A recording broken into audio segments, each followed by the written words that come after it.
The House will be in order. The chair lays before the House a communication from the Speaker.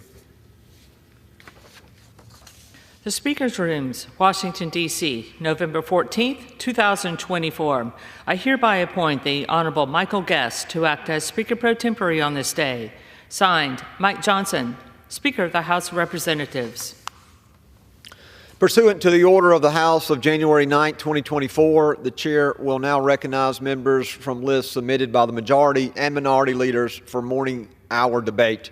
The Chair will alternate recognition between the parties with time equally allocated between the parties, and each member other than the majority and minority leaders and the minority whip limited to 5 minutes, but in no event shall debate continue past 11:50 a.m.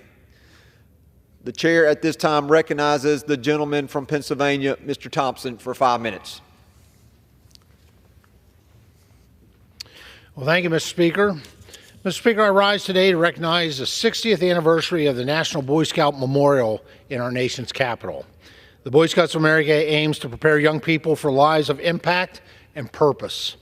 Since the Boy Scouts founding in 1910 here in Washington, D.C., the organization has grown to become one of the largest youth organizations in the United States with over 1 million scouts. The United States Congress passed a congressional charter in 1916, officially establishing the Boy Scouts of America. The mission remains steadfast: to prepare young people to make ethical and moral choices over their lifetimes by instilling in them the values of the Scout Oath and law. In 1959, the 50th anniversary year of Scouting, Lyndon Baines Johnson, then Senate Majority Leader, introduced a measure to establish the memorial. Scouts from across the nation displayed their dedication and passion for Scouting by raising 100% of the funding needed to complete the statue. Scouts were able to collect $5 in dimes, and those who were able to do that sent in their collections, and they had their names printed on special scrolls. The legacies of these Scouts and their dedication lives on, with all the scrolls still residing inside the boxes at the statue's base. The sculpture sits at the location of the 1937 National Scout Jamboree, the very first Jamboree. It was dedicated on November 7th, 1964, and over 1,000 Scouts, leaders, family members, military personnel, members of government, and guests were present. This weekend, I was proud to attend the 60th anniversary ceremony. Officially named the Boy Scout Commemorative Tribute, it was the very first statue or memorial in D.C. dedicated to a living or ongoing cause, not a past leader or event. The 3 statues represent the fundamental principles of Scouting. The young Scout in the middle symbolizes all Scouts, past, present, and future, and is a beacon for good. The male and female figures symbolize the strength for both manhood and womanhood. The male represents ideals of physical, mental, moral fitness, citizenship, honor, and courage, while the female represents the enlightenment, love of fellow man, justice, and freedom. As a proud Eagle Scout and a Scoutmaster for over 30 years, Scouting has been an essential part of my young and adult life. Even in my current role as U.S. Representative for Pennsylvania's 15th Congressional District and Chairman of the House Committee on Agriculture, I use the lessons and values learned in Scouting to guide my decision-making. The Scout Oath tells us that we have a duty to God, to country, and to self, and to God, to country, to others, and to self. And this is a checklist that I use when voting on the House floor. Scouting enables the next generation of youth to develop leadership skills, connect with their community, build self-confidence, and gain numerous other benefits for themselves and their country. The Scouting program is one of the best youth organizations for cultivating a sense of responsibility. It allows youth to become engaged citizens who care and respect their communities. And I always cherish the time I spent in Scouting and value its role in shaping me into whom I am today. Mr. Speaker, for more than 100 years, Scouting has instilled essential values into our young people. This organization has helped develop academic skills, self-confidence, ethics, and citizenship skills that continue influencing these Scouts' adult lives. The impact of Scouting cannot be measured. This monument stands as a powerful tribute not just to the Boy Scouts themselves, but to the values they carry and their positive impact on our communities, nation, and the world. Let this memorial remind us of our responsibility to support and inspire the next generation to dedicate themselves to a lifetime of service. Thank you, Mr. Speaker, and I yield back the balance of my time. The chair recognizes the gentlewoman from Texas, Ms. Garcia, for 5 minutes. Thank you, Mr. Speaker. I rise today to speak about an urgent challenge facing our nation. One that is left unresolved could lead to an economic and moral disaster. This challenge is the uncertain future of our dreamers, individuals who embody the very spirit of the American dream. These dreamers were brought to this country as children without any fault of their own. They grew up with our kids, attended our schools. They pledged allegiance to our flag, the only flag that they've ever known. If given the chance, many would die for it, as many have done through their service in the military. They share the same hopes, the same dreams, and the same dedication to building an America as all of us. They contribute as taxpayers, small business owners, educators, artists, and aspiring public servants. And during the pandemic, they stepped up as essential workers. They served as doctors, nurses, and first responders to keep our communities healthy and safe. But instead of being recognized and celebrated, they live under the fear of constant threat, not because of their actions, but because of our inaction. They live in fear that at any moment their lives could be uprooted by the stroke of a pen, or a court decision, or a tweet. Every day they contribute to our communities, strengthen our economy, and make America a place worth living in. Let's make one thing clear, Mr. Speaker. Immigrants are dreamers and are a tremendous economic force in the good of this country. Regardless of what some people in the majority may say or want to believe, one study found that immigrants account for 17% of the U.S. GDP, or more than $3.3 trillion. And make no mistake, dreamers pay their fair share and more. Since 2020, when President Obama created the DACA program, DACA recipients have paid some $20 billion in federal and payroll taxes, and a further $13 billion in state and local taxes. In my very own home state of Texas, which has the second highest number of DACA recipients, dreamers contribute over $16 billion annually to our state's economy. Let's be clear, Mr. Speaker. The U.S. economy cannot afford to lose this workforce, the talent, and the drive that dreamers bring to this country. In Texas alone, if DACA were to end, it would result in an estimated 2,600 job losses every single month, including 200 healthcare jobs and 100 educators. That is nothing short of a national failure. Congress has a responsibility to act and pass solutions. Bipartisan bills like mine, the American Dream and Promise Act, could pass in this House today if only it were brought to a vote. This legislation would provide dreamers with the security they deserve and ensure our economy remains competitive. According to some estimates, creating a pathway to citizenship for dreamers would increase the GDP by over $799 billion in 10 years. That is not chump change. And it would create more than 250,000 jobs. Unfortunately, very few Republicans are working with us and are even willing to sit down and talk so that we can move forward on this issue. But for the sake of our economy and our future, I hope that course changes. Mr. Speaker, please work with me and my Democratic colleagues to get this done. I know we can take care of dreamers and immigrants who contribute to our economy and do more together to secure our border. To close, I want to share the story of 3 fellows who served in my office this past year. They served our constituents, upheld our Constitution, and exemplified what it means to be an American, all well knowing we could never even hire them in the end, full time. There were dreamers. There were bright, young, dedicated people who deserve a permanent place here without fear of deportation. They and their families deserve better. It's time for Congress to work together on a bipartisan basis to pass the American Dream and Promise Act and to keep the American dream alive.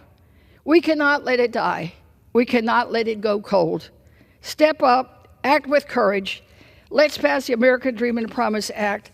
Let's secure our border and unleash the economic potential of dreamers across the country. Mr. Speaker, I yield back.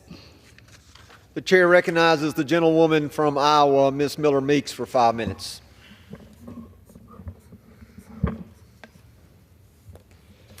Thank you, Mr. Speaker. Sorry, Mr. Speaker, I'm waiting for posters. Thank you, Mr. Speaker. I rise today in strong support of H.R. 9929, the Correction Officers Blake Schwartz Suicide Prevention Act.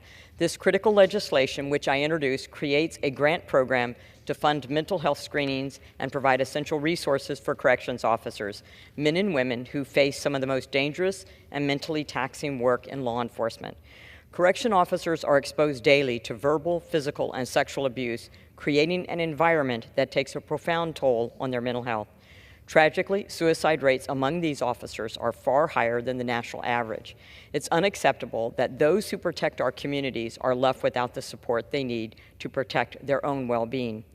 This bill is backed by the National Fraternal Order of Police, representing over 377,000 officers who stand with us in calling for action. I urge my colleagues to join me in passing this vital legislation, ensuring our corrections officers get the mental health they deserve. Mr. Speaker, I rise today to honor the life and legacy of World War II veteran Henry Langer, who turned 100 on November 4th. As a native of Clinton, Iowa, Henry left school in 1942 to join the United States Army's 82nd Airborne Division, and at 19 years of age was one of the first paratroopers to jump in during the landing at Normandy. Following the battle, Henry was wounded and taken as a prisoner of war, sent to Czechoslovakia to work in a camp mining coal, where he later escaped in a harrowing runaway. Following his escape, he returned to Clinton and began a successful career in business. All in all, Henry has been the recipient of 2 Bronze Stars, 2 Purple Hearts, and the French Legion of Honor. So, Mr. Speaker, I ask my colleagues to join me in wishing a true American hero and an example of Iowa's best a very happy birthday, Henry. Mr. Speaker, I rise today to congratulate Iowa football head coach Kirk Ferentz on recording his 200th win in the Big Ten Conference, moving him into 2nd place all-time. Coach Ferentz's historic victory came at home against the Washington Huskies, where the Hawkeyes dominated with a 40-16 win. Since then, Iowa has earned 2 more victories, bringing Coach Ferentz's total to 202 wins, just 3 shy of an all-time record for the Big Ten coaching victories. Coach Ferentz has led Iowa since 1999, guiding the team to 2 Big Ten championships and earning 4 Big Ten Coach of the Year honors, along with the prestigious AP College Football Coach of the Year award. Beyond wins, Coach Ferentz has built a culture of excellence that has shaped countless young athletes, and I know personally that he considers these athletes like his family. Coach Ferentz, congratulations on this remarkable achievement. We look forward to celebrating your future success as the all-time winningest coach in the Big Ten. Go Hawkeyes. Mr. Speaker, I rise today to recognize the hard work and dedication of Megan Purcell. Ms. Purcell has worked as an art teacher at Mark Twain and Herbert Hoover Elementary Schools in the Bettendorf Community School District for the past 15 years. Her outstanding performance has earned her the title of Iowa's Outstanding Elementary Art Educator of the Year. It is educators like her that shape the minds of young future generations and lead us towards excellence. Her dedication to the education of Iowa's youth has been inspirational. She has been honored as the district's Employee of the Quarter and received the National Artsonian Educational Leadership Award. She has attended 6 National Art Education Association national conventions and presented workshops on curriculum design and bookmaking techniques at the 2024 National Art Education Association Conference in Minneapolis. It is my hope that she can continue to inspire educators across the nation to go above and beyond in our institutions of learning. Ms. Purcell knows that it is the pursuance of excellence that sets us apart. It would serve us all well to remember that. With that, Mr. Speaker, I yield. Gentlelady yields. The chair recognizes the gentleman from California, Mr. Peters, for 5 minutes. Thank you, Mr. Speaker. I rise today to honor Mayor Richard Bailey of Coronado, who will conclude his service as mayor this December. Since first being elected to the Coronado City Council in 2012, later as mayor in 2016, Mayor Bailey has demonstrated a steadfast commitment to working with Congress to achieve clean beaches for Coronado. Known for his dedication to local issues and his role in representing Coronado on the Sandag Board, Mayor Bailey has tirelessly advocated for his constituents. I very much appreciate the help he's provided me by reaching out to his contacts in Congress on the other side of the aisle to help us get funds approved to fix and expand the South Bay International Wastewater Treatment Plant, which cleans sewage that crosses our border. We've had several meetings here at the Capitol and at home, and he's been a critical partner in our work to stop this terrible environmental and public health crisis. It's an enormous challenge, but Mayor Bailey's known for taking challenges. He's also known for becoming the first American mayor to reach Everest Base Camp shortly after finishing the Boston Marathon. His leadership has strengthened the city of Coronado and has set a standard for service. As Mayor Bailey moves towards his next chapter, we thank him for his years of public service and for the positive legacy he leaves behind. I ask my colleagues to join me in recognizing Mayor Richard Bailey's contributions and wishing him all the best in the future. And I yield back. The gentleman yields. The chair recognizes the gentleman from Kentucky, Mr. Comer, for 5 minutes.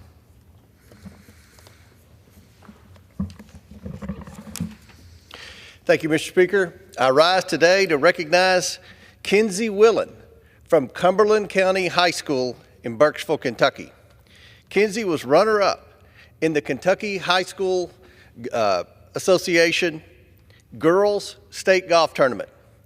This was a very competitive golf tournament. I knew several of the girls in the golf tournament from around the state, and Kinsey finished second overall. In Kentucky, we don't have classes.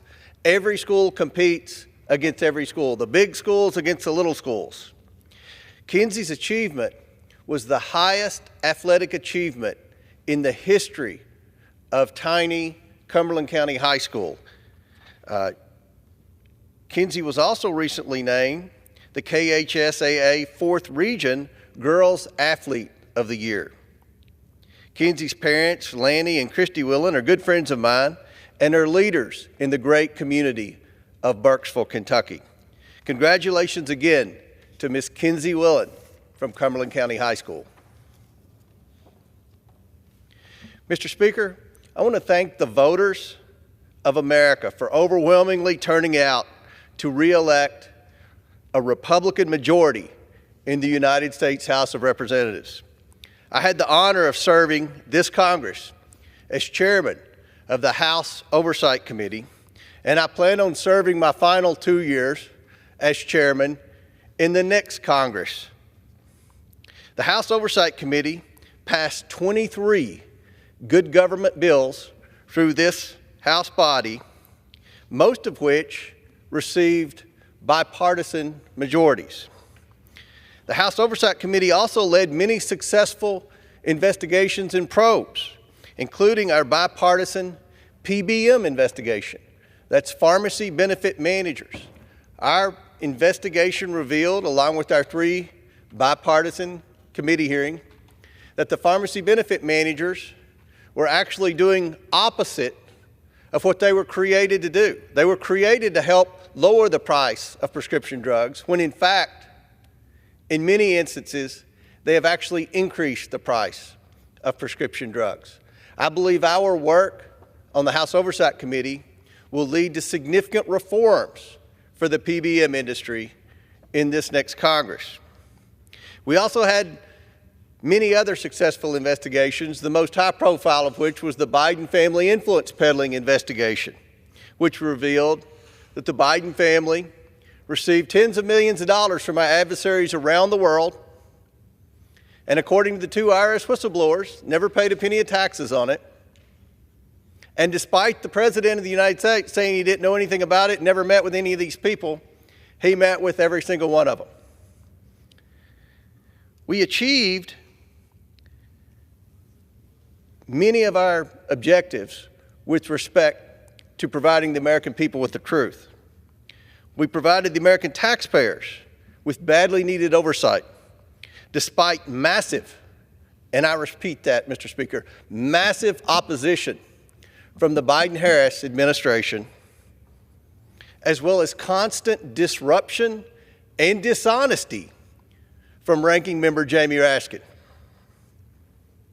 I hope that this next Congress, on the House Oversight Committee, we can work together to get the backs of the American taxpayers to provide the badly needed oversight that the American people deserve and that Congress is supposed to provide. I'm excited about the future because I'm confident that the Trump administration will be more transparent than this current administration has and cooperate with us and do things like provide information when we request it. We work for the American people. We work for the taxpayers. The taxpayers have taken it on the chin, Mr. Speaker. They expect Congress to provide oversight. They expect good government. They expect efficiency and transparency with their hard-earned tax dollars that they send here in Washington, D.C. They have not been getting that, Mr. Speaker. I also look forward to working with Elon Musk and the new Efficiency Task Force. I think there are lots of opportunities there, Mr. Speaker, to save significant amounts of tax dollars. We cannot continue to operate in this body spending $1.5 to $2 trillion a year more than we take in. It is not sustainable, and it's led to excessive spending. The American people spoke loud and clear. They want good government. They want efficiency and transparency. And Mr. Speaker, I pledge that the House Oversight Committee will work together to see that the American people get the efficiency and transparency in the government that they deserve. With that, Mr. Speaker, I yield back. The gentleman yields. The chair recognizes the gentlewoman from North Carolina, Ms. Manning, for 5 minutes.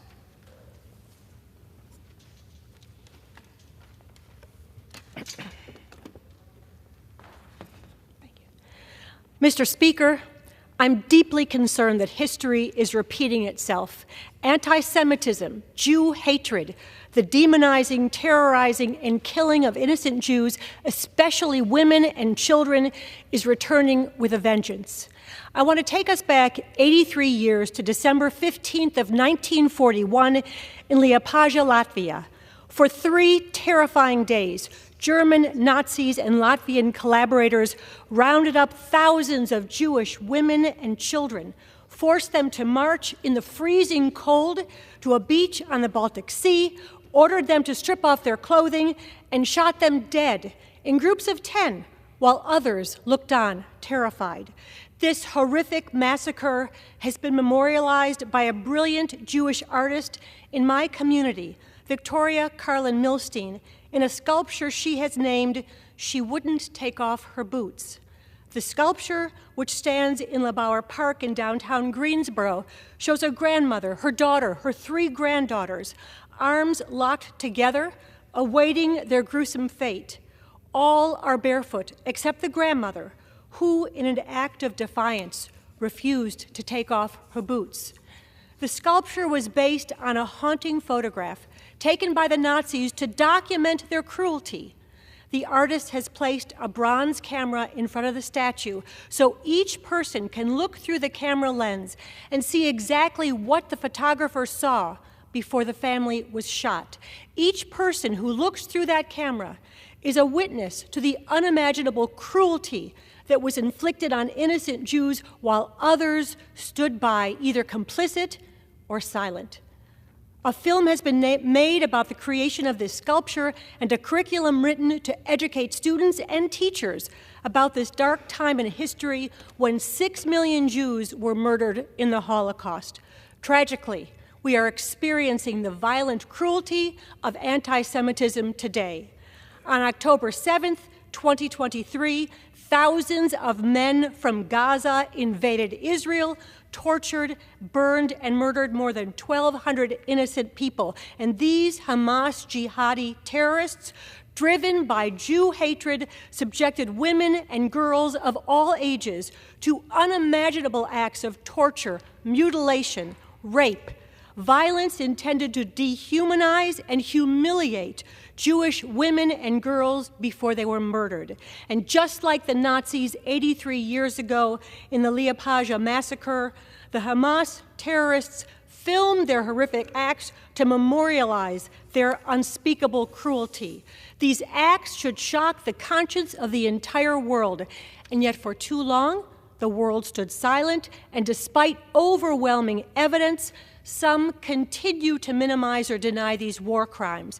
But another Jewish woman, Sheryl Sandberg, made a film to show the world what happened on that terrible day, to allow the victims to tell their stories. And just like looking through the camera in front of Victoria's statue, we can all watch Sheryl's film and bear witness to the horrors of anti-Semitism. I am proud of these Jewish women who have taken action to make sure we do not allow these atrocities to be denied or forgotten. We must all take heed of the words of Elie Wiesel, which are inscribed on the base of Victoria's statue. The opposite of love is not hate, it is indifference. As a nation, we must not be indifferent to the alarming rise of anti-Semitism across our country and around the world, from Los Angeles to New York to Amsterdam to Lithuania to Israel. I call on my colleagues and all Americans to speak out against anti-Semitism and hate in all its forms and take action. Let us not be indifferent. Mr. Speaker, it has been over a year since Hamas launched a brutal attack on our ally Israel, slaughtering 1,200 innocent people and taking hundreds of innocent people hostage. Today, the families of these hostages continue to live in unthinkable anguish, desperate for their loved ones to return home safely. And among them is the family of Keith Siegel from my home state of North Carolina. On October 7th, Keith and his wife Aviva were kidnapped from their home in Kfar Aza and held captive together in inhumane conditions, underground, lacking food, water, and even air. After 51 days, Aviva was released in a hostage exchange, but Keith, now 65 years old, remains in those horrific tunnels. We must continue to fight for the return of Keith and all 100 hostages. We must keep them in our hearts and speak up for them. The gentleman from the great state of Arizona, Mr. Ciscomani, is recognized for 5 minutes. Thank you, Mr. Speaker. I rise today to congratulate the Wilcox Softball's Little League team for their perseverance and their hard work. After winning back-to-back Arizona Little League state titles, this team was crowned as West Region champions and were invited to play at the World Series tournament. Unfortunately, they came up a little short on the 5-2 defeat in one of the elimination games, but we are so proud of them. While they were not able to make it all the way, I know that Cochise County and the entire state of Arizona is incredibly proud of the Wilcox Softball's first World Series appearance. They're not only the 5th team from Southern Arizona to ever make it this far, they have made our district proud with resilience and their competitive spirit. Keep up the great work. Mr. Speaker, I rise today to congratulate the new president of the University of Arizona, my alma mater, Dr. Soroush Garamella. I've met and spent time with him, and I am deeply impressed with what I have experienced. Dr. Garamella is a tireless champion for students who is well suited to lead the university into an even brighter future. He's a passionate educator who fosters the creativity of his students and empowers them with the tools to pursue their own American dream. Throughout his career, he has personally mentored 90 graduate students and 50 postdoctoral scholars, many of whom were placed in prestigious faculty positions across the United States and the world.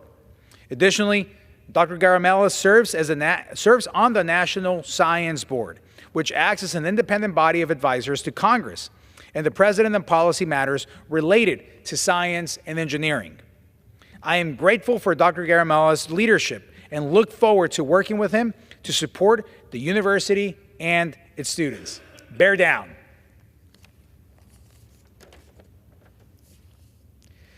Mr. Speaker, I rise today to congratulate Mo Sheldon, who will be stepping down as CEO of Northern Cochise Community Hospital at the end of this month, and thank her for all her invaluable work. Mo joined the hospital in 2020 and has successfully led them over the past 4 years, including during their transition to Tucson Medical Health Center in 2021. In FY24, Mo and I worked closely to secure $859,000 in federal funds for much-needed upgrades and repairs to the main entry area and the emergency department, which are only 50 years old. Mo is a pillar of her community, and she has dedicated herself to serving her patients and strengthening the healthcare system in our rural communities. Mo, you will be dearly missed, but your legacy of servant leadership will continue to echo far into the future. Thank you for your commitment, dedication, and your hard work. It truly made a difference in our communities. Laura and I wish you all the best in this next chapter in your life. Thank you so much, and with that, Mr. Speaker, I yield back. The gentleman yields. The chair recognizes the gentlewoman from Michigan, Ms. Tlaib, for 5 minutes. Thank you, Mr. Speaker. We all know that water is life. Safe, accessible, affordable drinking water is a human right. In 2021, I was proud to work with Representative Debbie Dingell and the Energy and Commerce Committee in helping establish the Low-Income Household Water Assistance Program. We were able to get $1.2 billion financial assistance program to help pay off bills and debts to keep people's water connected, especially during the pandemic. The program, of course, saved countless lives, but the money has run out, and millions of Americans all across our nation are still struggling to keep up with their bills, and many are having their water shut off as we speak. We already have a permanent program right now for gas and electricity utilities for our families called LAHEAP, but we have nothing for water utilities, and it's already gone up 400% the cost of water. So with this bill called Half Century Update for Water Accessibility and Affordability Act, we are establishing a bill that would dedicate funding every year to keep people's water flowing. The program, Mr. Speaker, will direct financial assistance and bill payments, debt relief. What I also love is that it's going to help with water efficiency upgrades like plumbing repairs that is much needed in very old homes all across our nation. We're going to set up a community advisory committees made up of residents, nonprofits, utilities, and other local stakeholders that will help advise the EPA on how to set up and implement these programs. And Mr. Speaker, the act will also go to help fund local nonprofits to help with technical assistance to help many of our families. We're also going to collect the data that is necessary to improve this program every year to make the biggest impact. This bill will also ban the practice of water shutoffs as punishment for not being able to afford your bills. It's inhumane to have our families in the richest country in the world not have access to water. We always seem to have the money, Mr. Speaker, to send more bombs and weapons, but not support working families who can't live without water. Mr. Speaker, I want to celebrate United Community Housing Coalition's 50 years of service to our communities. It's an amazing organization that in the past 5 decades worked on life-saving housing assistance for many thousands of our neighbors throughout Detroit and southeastern Michigan. The United Community Housing Coalition has been a critical organization helping families retain their homes, helping folks become homeowners, and be able to protect neighborhoods from abandonment and blight. UCHC has served as a beacon of hope for many of our residents in building a sense of community and empowerment. Their efforts in one of the sometimes the most difficult time during the recession helped many Detroiters understand their legal rights, avoid foreclosure, fight eviction, organize, and secure housing. I'm proud of their 50 years of extraordinary service to our families. Please join me, Mr. Speaker, in recognizing UCHC's impact as we continue to strive towards a future where everyone has a safe and secure place to call home. Mr. Speaker, I want to talk about, quote, Biden's 30-day humanitarian deadline. The Biden administration has continued to ignore reports from its own experts, international human rights organizations, and the United Nations that the Israeli government is blocking humanitarian aid into Gaza in violation of U.S. and international law.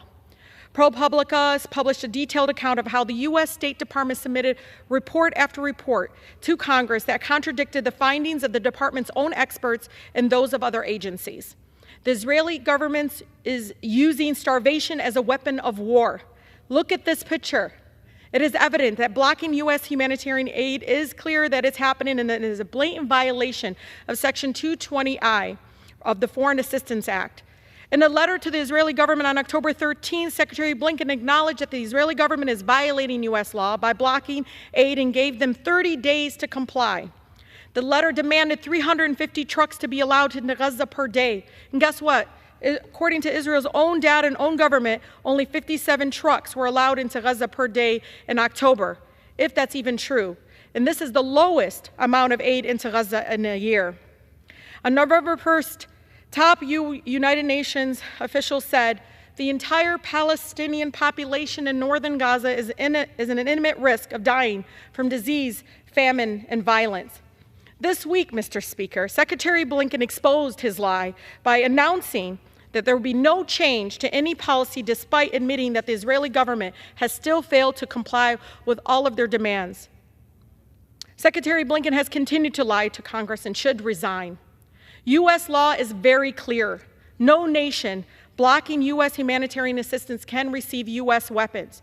The Biden administration cannot pick and choose when they comply with our own laws. Children are forced to eat pet food and bug-infested flour.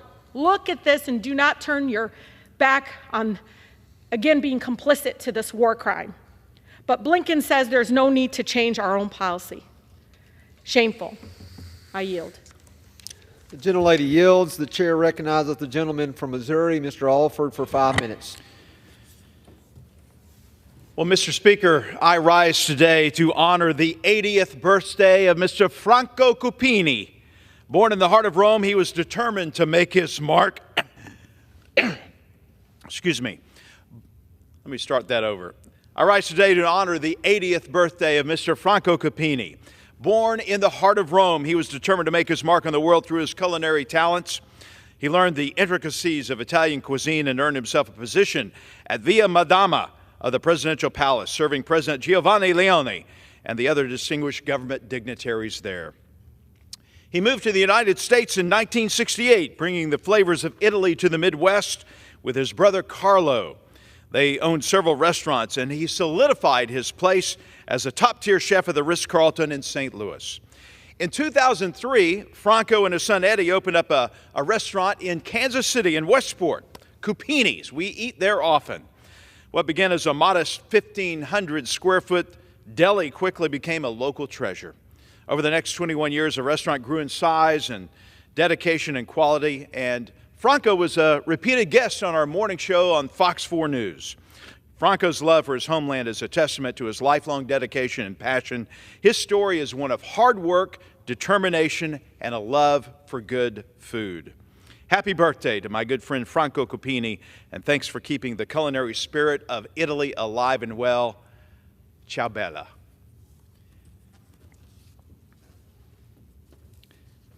Mr. Speaker, I rise today to recognize an outstanding educator from Columbia, Missouri, Ms. Erica Shadwell, who successfully participated and was selected as part of the prestigious Fulbright Teachers Exchange Program for 2023-2024 academic year.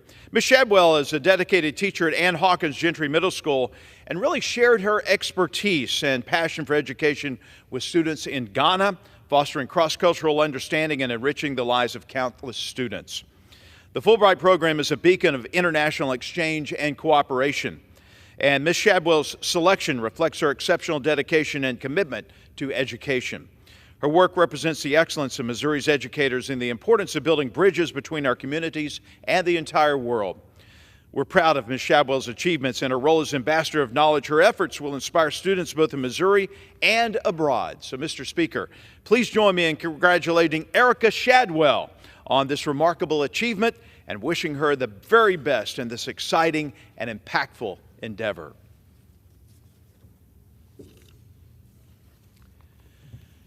Well, Mr. Speaker, I rise today to honor and remember Corporal Gerald Jerry Newton Wilson, a true American hero for Max Creek, Missouri, whose remains, after more than 7 decades, have finally returned home.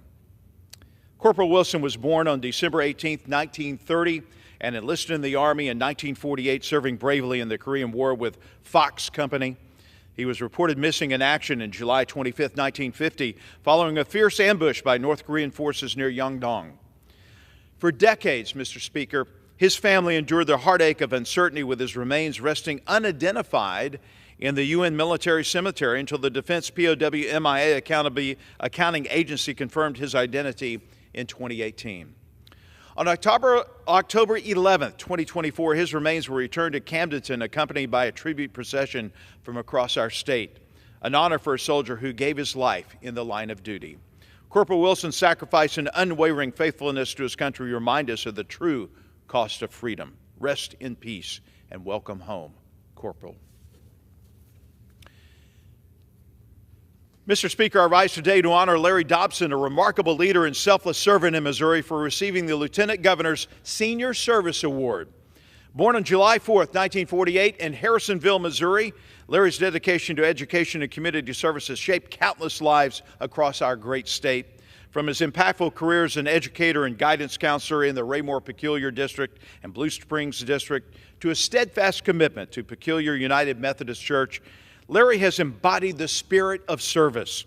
He's contributed more than 50 years to numerous community boards, including Caring Hearts of Peculiar and the Missouri Bluebird Society, where he's worked tirelessly to enrich his community and uplift others.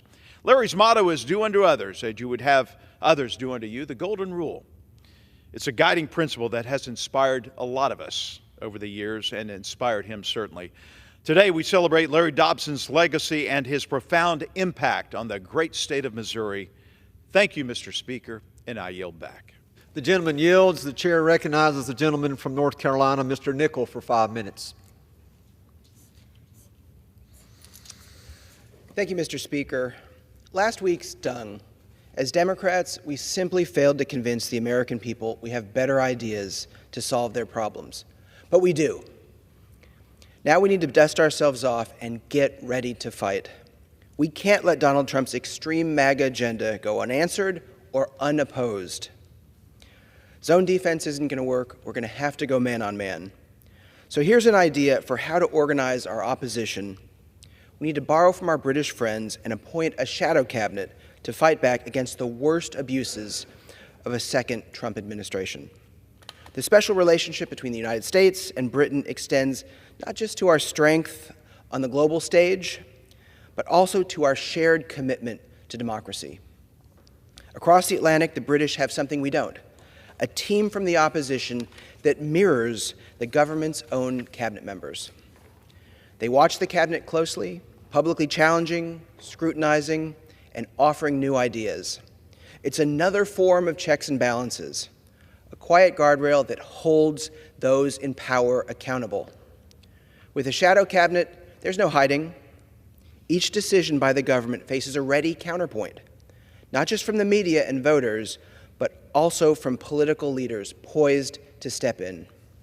Shadow cabinet members can also become the clear point people for advocacy and grassroots organizers, making it easier to unify and amplify the solutions that those in power are ignoring. It's democracy's insurance policy, and it strengthens the government too. There's no room for lazy ideas when rivals stand ready to step in. And it strengthens the government too. So what would a shadow cabinet look like here in the United States? We certainly would make it our own American version. We have an amazing wealth of talent on the Democratic side of the aisle in Congress. People loyal to the Constitution and ready to be the watchdogs for an out-of-control Trump administration. Democratic leaders Hakeem Jeffrey in the House and Chuck Schumer in the Senate could appoint 26 members of Congress to go one-on-one with each member of Donald Trump's cabinet. If Trump attempts to weaponize the justice system against his political opponents with Matt Gaetz at the helm, we could see incoming Senator Adam Schiff as our shadow attorney general, arguing against replacing our independent prosecutors with Trump loyalists. If Trump seeks to eliminate the Department of Education, Congresswoman Jahana Hayes, a former Teacher of the Year, could step up as shadow education secretary to loudly defend public education in the United States. If Trump orders Marco Rubio to hand Ukraine and much of Eastern Europe to Russian President Vladimir Putin, Congressman Greg Meeks, as Shadow Secretary of State, could be a strong voice in support of maintaining international relationships and protecting democracy at home and abroad. Senator Michael Bennet as Shadow Treasury Secretary, and Congresswoman Susan DelBene as Shadow Commerce Secretary could help ensure the middle class and small businesses have a voice in government and call out Trump's proposed tax cuts for billionaires and corporations. As Shadow Defense Secretary, Congressman Adam Smith, a great representative for the people of Washington and not a Fox News host, could counter Trump's threat to use military force against his political opponents and work to ensure that the Department of Defense stays loyal to the Constitution and not some wannabe dictator. And Senator Tammy Duckworth could argue against cuts to the Department of Veterans Affairs that would delay the benefits and care our service members have so rightly earned. If Trump hands over the EPA to big oil ally Lee Zeldin, we could see Congresswoman Kathy Castor pushing back for environmental protection and conservation to protect the air we breathe and the water we drink. And if Trump pushes to ban abortion nationwide, Congresswoman Rosa DeLauro could step in as Shadow Secretary of Health and Human Services to defend women's right to choose and argue against the gutting of Medicare by Trump and his cronies. Mr. Speaker, new times require new solutions. The shadow cabinet isn't just about opposing extreme MAGA attacks on our government. It's also about making clear what we stand for, not just what we're against. It's time to show, not just to say, what we believe in: justice, accountability, and democracy. Thank you, Mr. Speaker, and I yield back the balance of my time. The gentleman yields. The chair recognizes the gentleman from New York, Mr. Kennedy, for 5 minutes.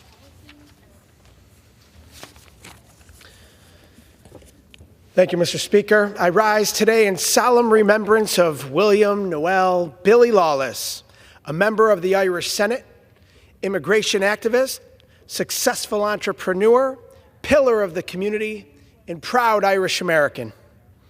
Born in Galway, Ireland, where he was raised on a dairy farm, Billy saw President John F. Kennedy give a speech as a young boy when our first Irish-American U.S. president visited Ireland in 1963. After that experience, he knew he wanted to move abroad to the United States. In the meantime, he prospered in Galway, becoming a beloved part of his community, successfully owning and operating a restaurant and pub. But his boyhood dream of coming to America persisted. At 48 years old, he made it a reality. An accomplished rower in his own right, set to represent Ireland in the 1976 Olympic Games until he withdrew to care for his ill father, it was his daughter moving to the East Coast to row that helped him make the final decision. Billy arrived in the U.S. in the late 1990s. He opened the Irish Oak Pub in Chicago, Illinois. Billy would go on to open many successful restaurants and be a leader in the Chicago hospitality industry. But that was not the only thing that occupied his time. He had begun to hear a common story. People who had overstayed their visas but didn't want to leave the communities that they had grown to love so much in the United States. His Irish heritage informed his commitment to others who struggled for citizenship like himself. Billy became a leader in the Illinois Coalition for Immigrant and Refugee Rights and co-founded the Chicago Celts for immigration reform.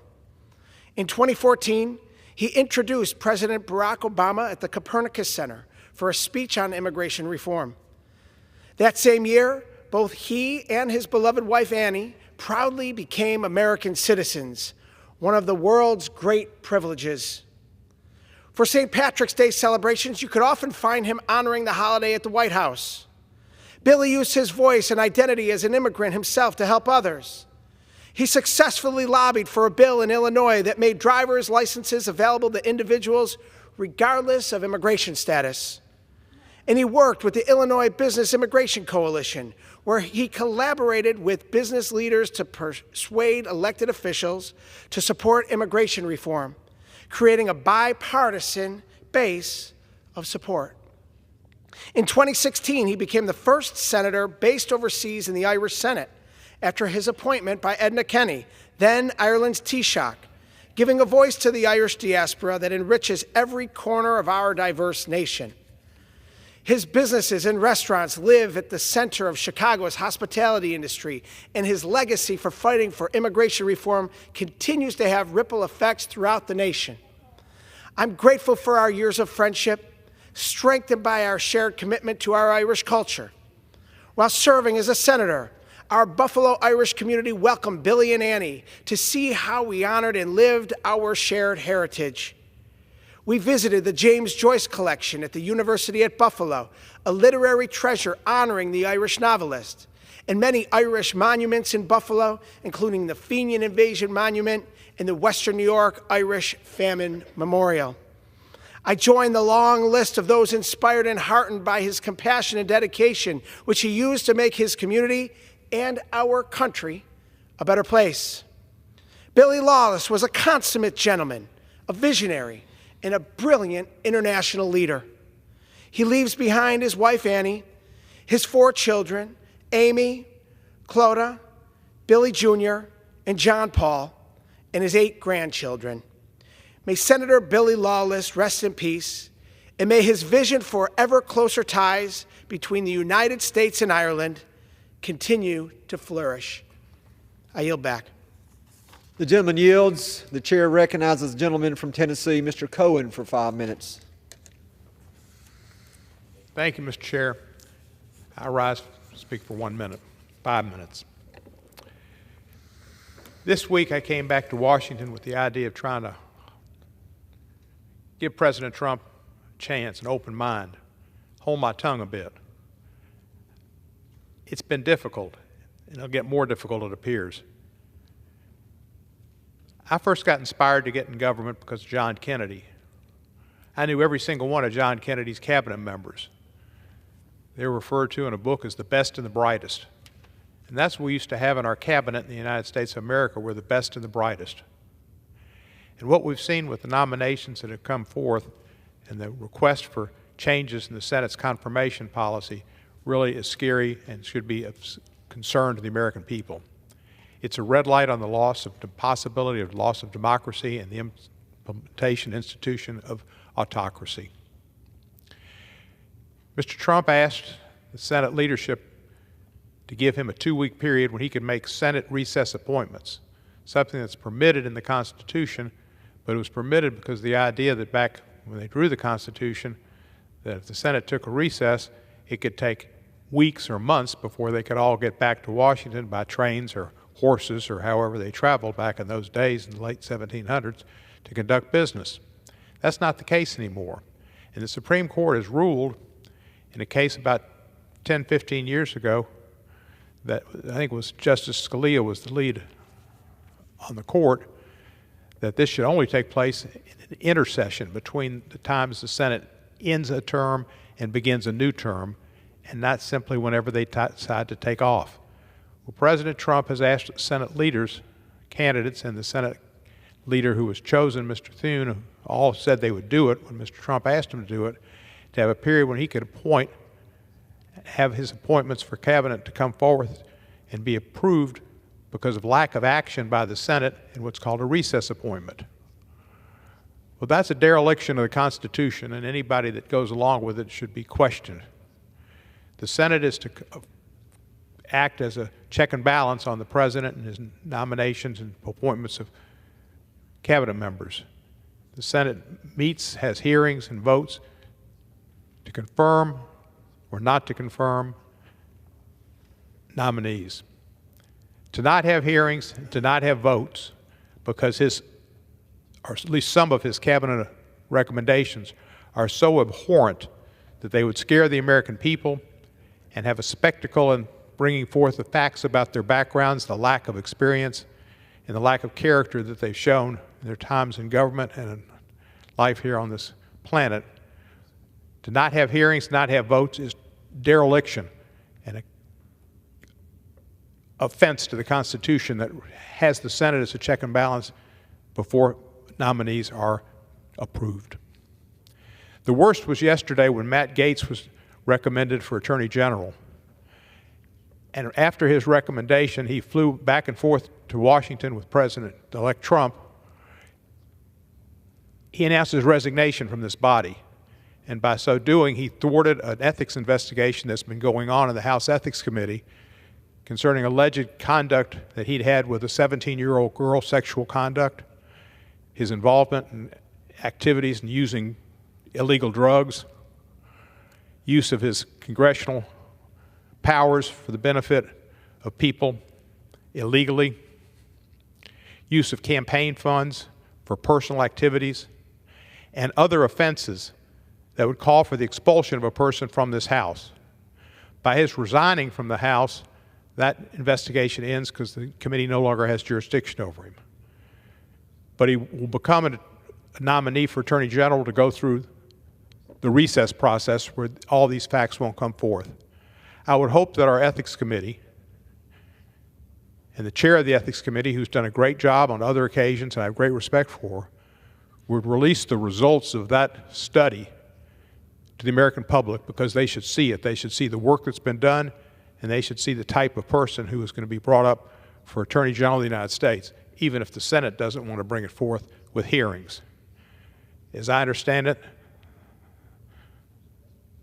the report would be eye-opening and extremely damaging and should be released to the American public. They have a right to see it. The recommendation of Tulsi Gabbard to be the head of intelligence when she's mostly been known for controversial statements supporting our foes around the world from Syria to Russia to Iran is disturbing and challenging. And the suggestion that the Department of Defense should be led by the host of Fox and Friends on weekends as his main contribution to society is scary to our soldiers who need the best and brightest at the helm. I thank the Speaker for his time, and I yield back the balance of mine. The gentleman yields. The chair recognizes the gentleman from Georgia, Mr. Carter, for 5 minutes.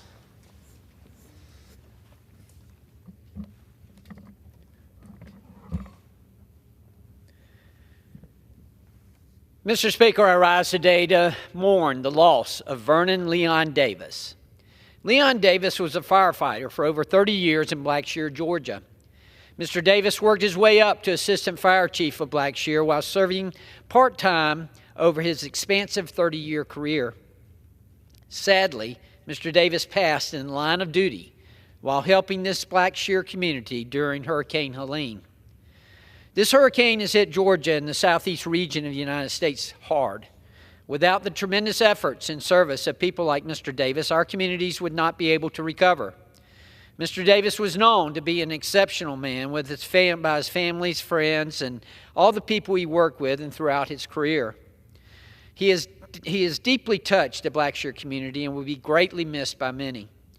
Our community is forever indebted to Mr. Davis's service, and I send my deepest condolences to his family and friends.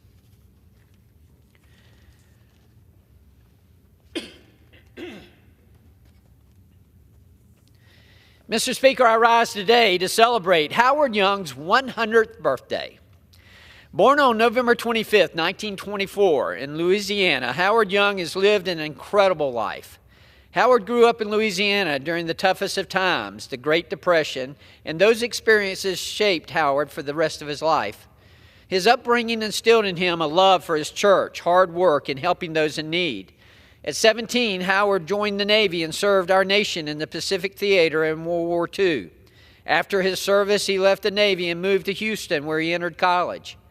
Even after his retirement at 58, Howard is well known throughout the community for his busy schedule of volunteering for organizations including the United Way, the Alzheimer's Association, his church, the VA, and many more.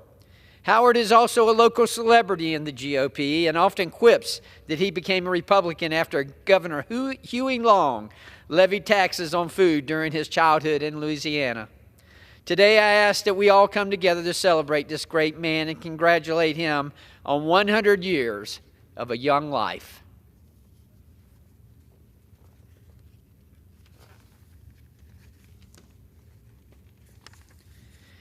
Mr. Speaker, I rise today to mourn the loss of Ed Zipperer.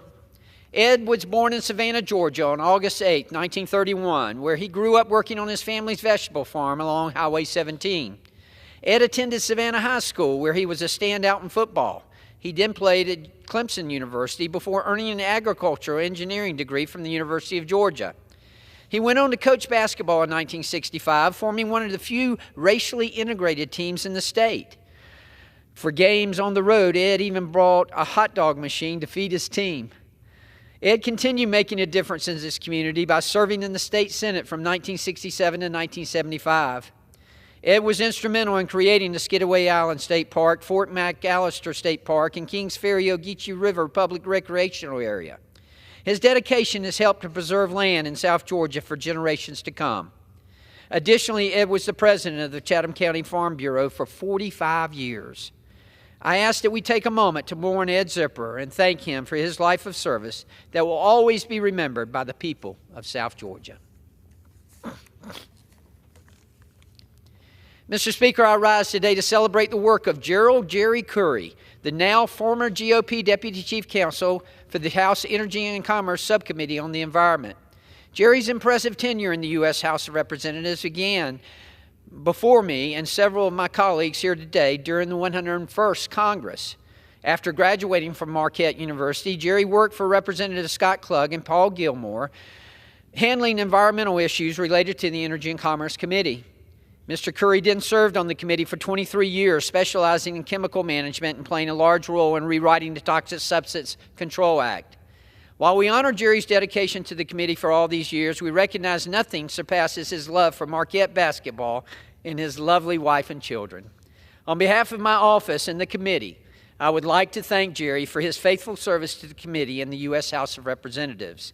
We wish you the best in your next endeavors. Thank you, Mr. Speaker, and I yield back. The gentleman yields. The chair recognizes the gentleman from New York, Mr. Ryan, for 5 minutes. Thank you, Mr. Chair.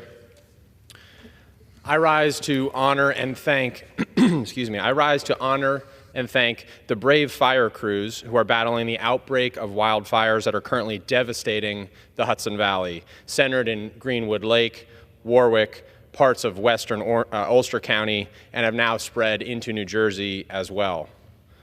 Undaunted by the great personal peril they are facing, these heroes are willingly putting their own lives on the line to protect our neighbors and our communities.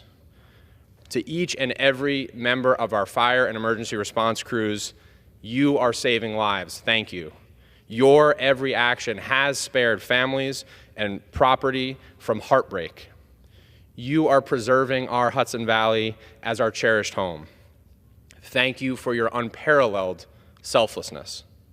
I also want to thank Orange County Executive Steve Newhouse, his entire fire services and emergency management team for your around-the-clock, 24/7 work and regard for protecting the safety of our community.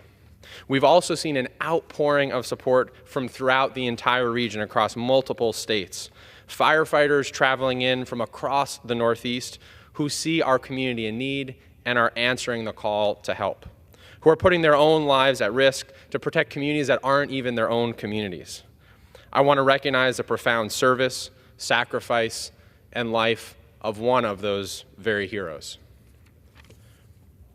Dariel Vasquez was an 18-year-old state parks aide from neighboring Ramapo in Rockland County, who just a few days ago laid down his own life at the age of 18 to protect our Greenwood Lake community from the catastrophic fire raging in Sterling Forest. Dariel was truly the best of what the Hudson Valley is: hardworking, genuine, compassionate, a reliable shoulder to lean on for anyone and everyone who needed one. He was widely known throughout the region for his prowess and power on the baseball field as the captain of his high school baseball team, but was even more widely known for the limitless friendship and brotherhood he extended to every person he met. I join the entire Hudson Valley in mourning the tragic loss of such a young, bright life, and send my deepest condolences to his family and friends, and my thanks. We are forever indebted to him in our community for his unwavering bravery and heroism. To all those in our community who are facing unimaginable loss, the Hudson Valley takes care of each other, leans on each other, and carries each other through anything. This has been true for centuries of our history. It remains true today, and I'm confident it will be for many more to come. My thoughts are with those facing such loss and with our fire crews who still, at this moment, throughout all last night and into this morning, are putting their lives on the line while wildfires, are still raging.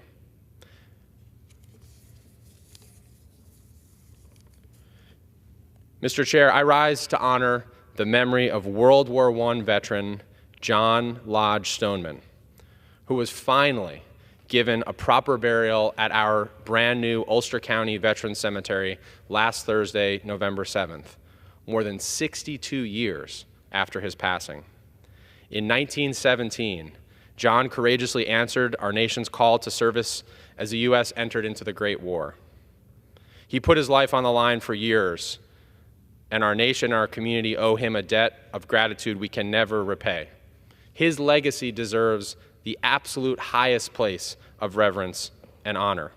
But unfortunately, his remains for over 61 years had remained unclaimed since his passing in 1962. Through tireless efforts, Wiltwick Cemetery volunteer Kathy Wade pieced together the story of John's entire life. I'm so grateful that my office and team was able to help assist her in obtaining his military record so he could finally receive, decades later, the honorable burial he was long overdue. I want to thank Kathy and the countless other community members who made it their mission to lay Mr. Stoneman in his final and rightful resting place, especially our great Ulster County Veteran Service Agency, our Ulster County Sheriff's Department, the Patriot Guard, VFW, and American Legion, who all work together from across our community. Thanks to their work, John Lodge Stoneman will now rest alongside his fellow heroes and ensure his place in American history is recognized for years to come. Thank you, Mr. Chair, and I yield back. The gentleman yields. The chair now recognizes the gentleman from Florida, Mr. Bean, for 5 minutes.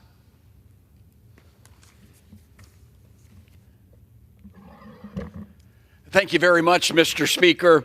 Mr. Speaker, everybody knows when it comes to ribbons, blue is the best color to receive. Our Department of Education gives out blue ribbons to the very best schools across the nation, and that's exactly what they did for St. Michael's Academy of Fernandina Beach, Florida.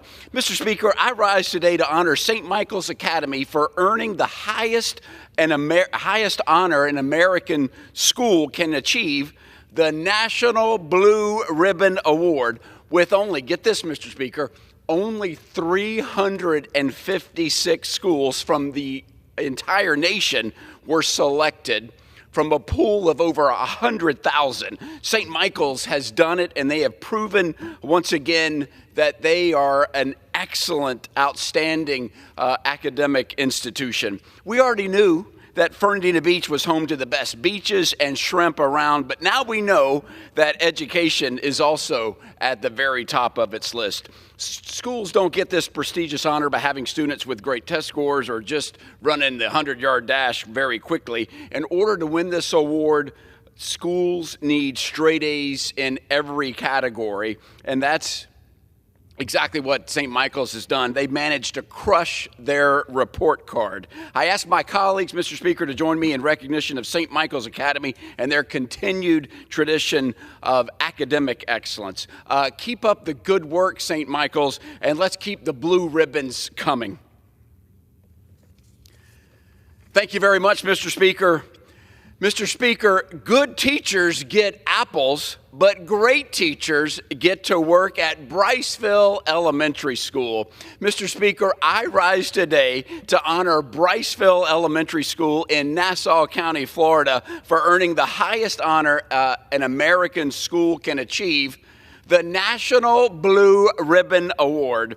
Out of more than 100,000 schools nationwide, the Department of Education honored only 356 with the National Blue Ribbon Award this year. The Blue Ribbon Award is given to schools with not only the highest test scores, but also those that have closed the achievement gap, ensuring that every single student can succeed. Briceville Elementary is a small school with big accomplishments. Their teachers and leadership work incredibly hard to deliver the best possible experience for their students. And now the whole nation knows just how great Briceville is. I ask my colleagues, Mr. Speaker, to join me today in recognizing Briceville Elementary for their stunning example of Northeast Florida academic excellence. Keep up the good work, and let's keep the blue ribbons coming. Mr. Speaker, I yield back. The gentleman yields. Pursuant to Clause 12A of Rule 1, the chair declares the House in recess until noon today.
The House will be in order. The prayer will be offered by Chaplain Kibben. Would you pray with me? Rise up, O Lord, and show us your compassion. Reveal your steadfast love in our lives this day, that our eyes would be opened to your abiding presence with us and in all that the day sets before us. Be patient with us if we are slow to acknowledge and appreciate your guiding hand in our comings and goings. Be tolerant of us and grant us your wise counsel as we strive to be faithful in confronting the decisions facing us this season. Don't abandon us, but in your mercy, wait for us to come to you. Wait for us as we come to realize that nothing we do today is more important than opening our hearts to receive the grace you want to lavish on us. Nothing is more demanding of us than your command to share your love with those around us, that all would know of the justice and peace you desire to grant to your people. In your righteous name we pray. Amen. The Chair has examined the journal of the last day's proceedings and announces to the House the approval thereof. Pursuant to Clause 1 of Rule 1, the journal stands approved. The Pledge of Allegiance will be led by the gentleman from South Carolina, Mr. Wilson. Everyone, including our guests in the gallery, please join in. I pledge allegiance to the flag of the United States of America and to the republic for which it stands, one nation, under God, indivisible, with liberty and justice for all. I'm sorry. The Chair lays before the House a communications.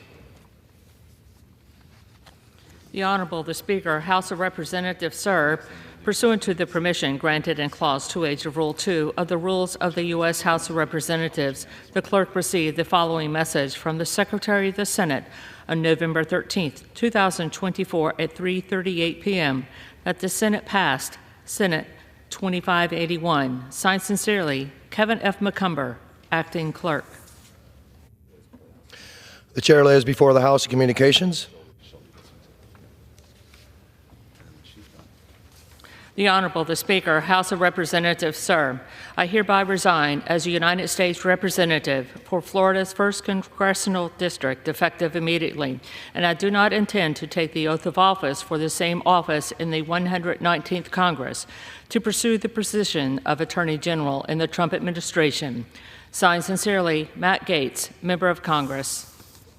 Under Clause 5D of Rule 20, the Chair announces to the House that in light of the resignation of the gentleman from Florida, Mr. Gaetz, the whole number of the House is 433. The Chair will entertain up to 15 requests for 1-minute speeches on each side of the aisle. Purposes does the gentleman from Pennsylvania seek recognition? Mr. Speaker, I request unanimous consent to address the House for 1 minute and to revise and extend my remarks. Without objection, the gentleman is recognized for 1 minute. Well, thank you, Mr. Speaker. Mr. Speaker, I rise today to recognize November as Military Families Month. With more than 5.2 million military families in the United States, this month is necessary to acknowledge the tremendous sacrifices our military families make. These families are the unseen strength behind our nation's military. While the focus is often on those in uniform, we must never overlook loved ones who carry the weight of their absence, move wherever duty calls, and keep life steady even when things around them feels uncertain. In times of peace and conflict, these families stand as pillars of strength, embodying the values of courage, dedication, and selflessness. Let's recognize the sacrifices they make, the birthdays, the holidays, and the milestones missed. Let's thank them for their support and commitment to our country, and let's promise them our own support in return. Mr. Speaker, please join me in thanking our veterans, service members, and military families for their service and sacrifice to our country. May God bless our military families, our service members, and our great country. Thank you, Mr. Speaker, and I yield back the balance of my time. The gentleman yields. For what purposes does the gentlewoman from California seek recognition?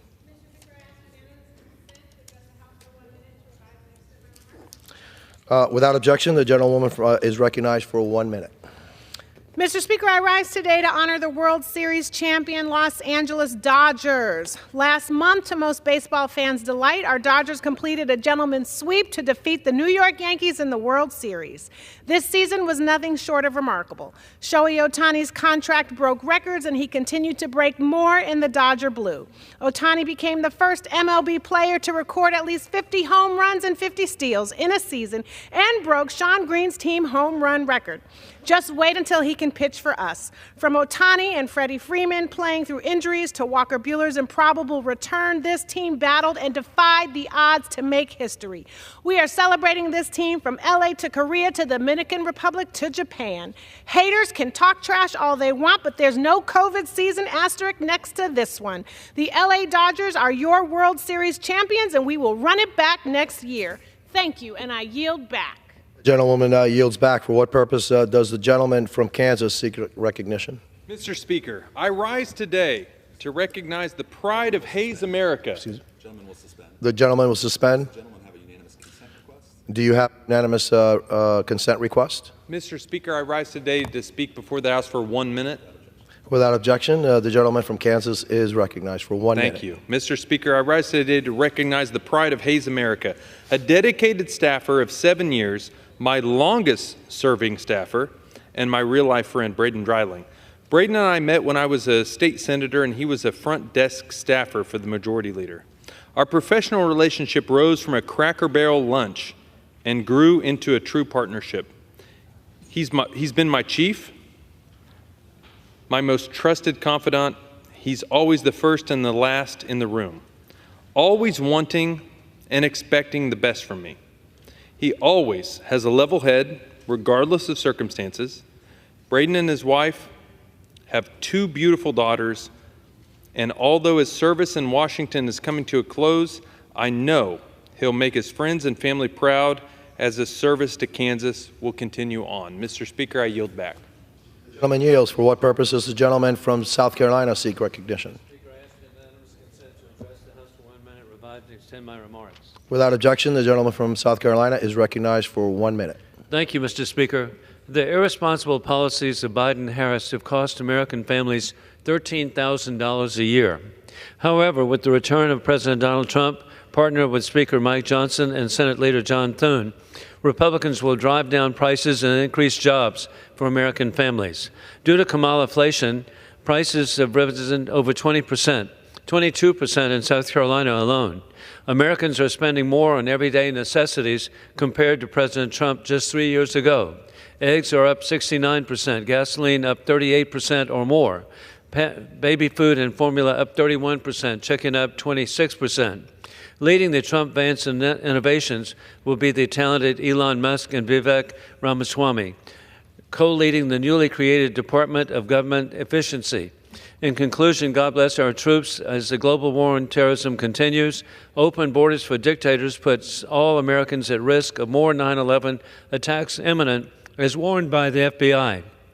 Trump will reinstate the existing laws to protect American families with peace through strength. I yield back. The gentleman from South Carolina yields. For what purpose does the gentleman from California seek recognition?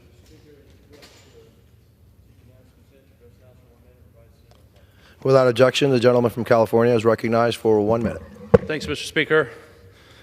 I want to discuss for a moment a recent report of a FEMA supervisor, maybe there's more than one, instructing workers to skip over certain homes with particular political signs or affiliations at their house. It really shouldn't matter what the political affiliation might be, but the idea of skipping over certain homes in a hurricane-ravaged zone or any other disaster is pretty offensive.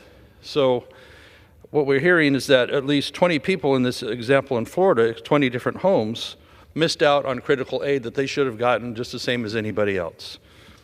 So we know FEMA's mission is to assist any American that's been in a declared disaster area and help them through that difficult time, regardless of any political affiliation or any other type of affiliation.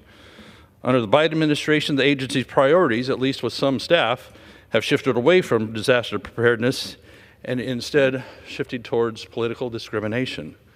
We need to focus FEMA once again, and they've done a lot of good work on a lot of things, But if this is happening in an organization, not only should resignations or firings happen, but those that do such a thing should be prosecuted for this kind of discrimination. That needs to happen because people need to have confidence that FEMA is doing the right thing. I yield back. The gentleman yields. For what purpose does the gentleman from Arkansas, Mr. Westerman, seek recognition? Mr. Speaker, pursuant to House Resolution 1568, I call up H.R. 8446 and ask for its immediate consideration in the House. The clerk will report the title of the bill. Union Calendar Number 610, H.R. 8446, a bill to amend the Energy Act of 2020 to include critical materials in the definition of critical mineral and for other purposes. Pursuant to House Resolution 1568, the amendment in the nature of a substitute recommended by the Committee on Natural Resources printed in the bill is adopted, and the bill as amended is considered read. The bill as amended shall be debatable for 1 hour, equally divided and controlled by the chair and ranking minority members of the Committee on Natural Resources or their respective designee. The gentleman from Arkansas, Mr. Westerman, and the gentlewoman from New Mexico, Ms. Stanbury, each will control 30 minutes. The chair recognizes the gentleman from Arkansas, Mr. Westerman. Mr. Speaker, I ask unanimous consent that all members may have 5 legislative days in which to revise and extend their remarks and insert extraneous material on H.R. 8446. Without objection. Mr. Speaker, I rise today in support of H.R. 8446, the Critical Mineral Consistency Act of 2024. H.R. 8446, introduced by Representative Ciscomani, would amend the Energy Act of 2020 to add critical materials from the Department of Energy Critical Materials List to the United States Geological Survey's Critical Minerals List. Currently, each agency uses different metrics when constructing their respective list. DOE's methodology for critical material determination is forward-looking. It accounts for international demand scenarios and growth trajectories, specifically for energy technologies. On the other hand, currently USGS's process only uses historic data to determine supply risk to the U.S. economy and national security. By law, all the minerals on USGS's list are automatically included in DOE's critical materials list. H.R. 4446 would enable the process to work in the other direction by placing critical materials on the critical minerals list. The Critical Mineral Consistency Act is a straightforward solution that enables each agency to retain responsibility for reviewing minerals under their respective purviews, while clarifying persistent confusion over critical minerals versus critical materials. And as you can see, even speaking about it on the floor, it's easy to get the two confused. The bill cuts across jurisdictional red tape while preserving each agency's discretion and expertise in adding items to its list. Both critical minerals and critical materials are just that, critical. Without reliable access to essential materials such as cobalt and lithium for batteries and copper and aluminum for transmission lines, the U.S. risks failing to meet future economic and energy demands. Such a situation would lead to increased dependence on the market decisions of adversarial nations for critical minerals and materials. H.R. 8446 passed out of the Natural Resources Committee on a bipartisan vote because both sides of the aisle understand the importance of critical minerals and materials. I encourage my colleagues to once again come together to support this bill, and I reserve the balance of my time. The gentlewoman from New Mexico is recognized. Thank you, Mr. Speaker. I would like to yield myself such time as I may consume. No objection. I rise today in strong opposition to H.R. 8446. This bill has a fairly innocuous seeming purpose on its face. It would amend the Energy Act of 2020 to add critical minerals as designated by the Department of Energy to the USGS, which is the agency that handles minerals issues for the United States, to a list of critical minerals. My colleagues across the aisle will argue that this bill is simply for consistency, to streamline, that we have too many lists to manage critical minerals and materials, which of course are so important to our country.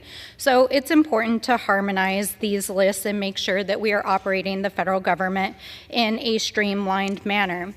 But it's critical that the American people understand that this is not the full story. In fact, this bill is the direct result of years of heavy lobbying and influence to the critical minerals list. Because as you see, the critical minerals list is defined as all non-fuel minerals that are used as essential materials for national security or that may pose a supply chain vulnerability to disruption. The critical minerals list is designed to focus attention and vital resources on the most essential and at-risk mineral supply chains.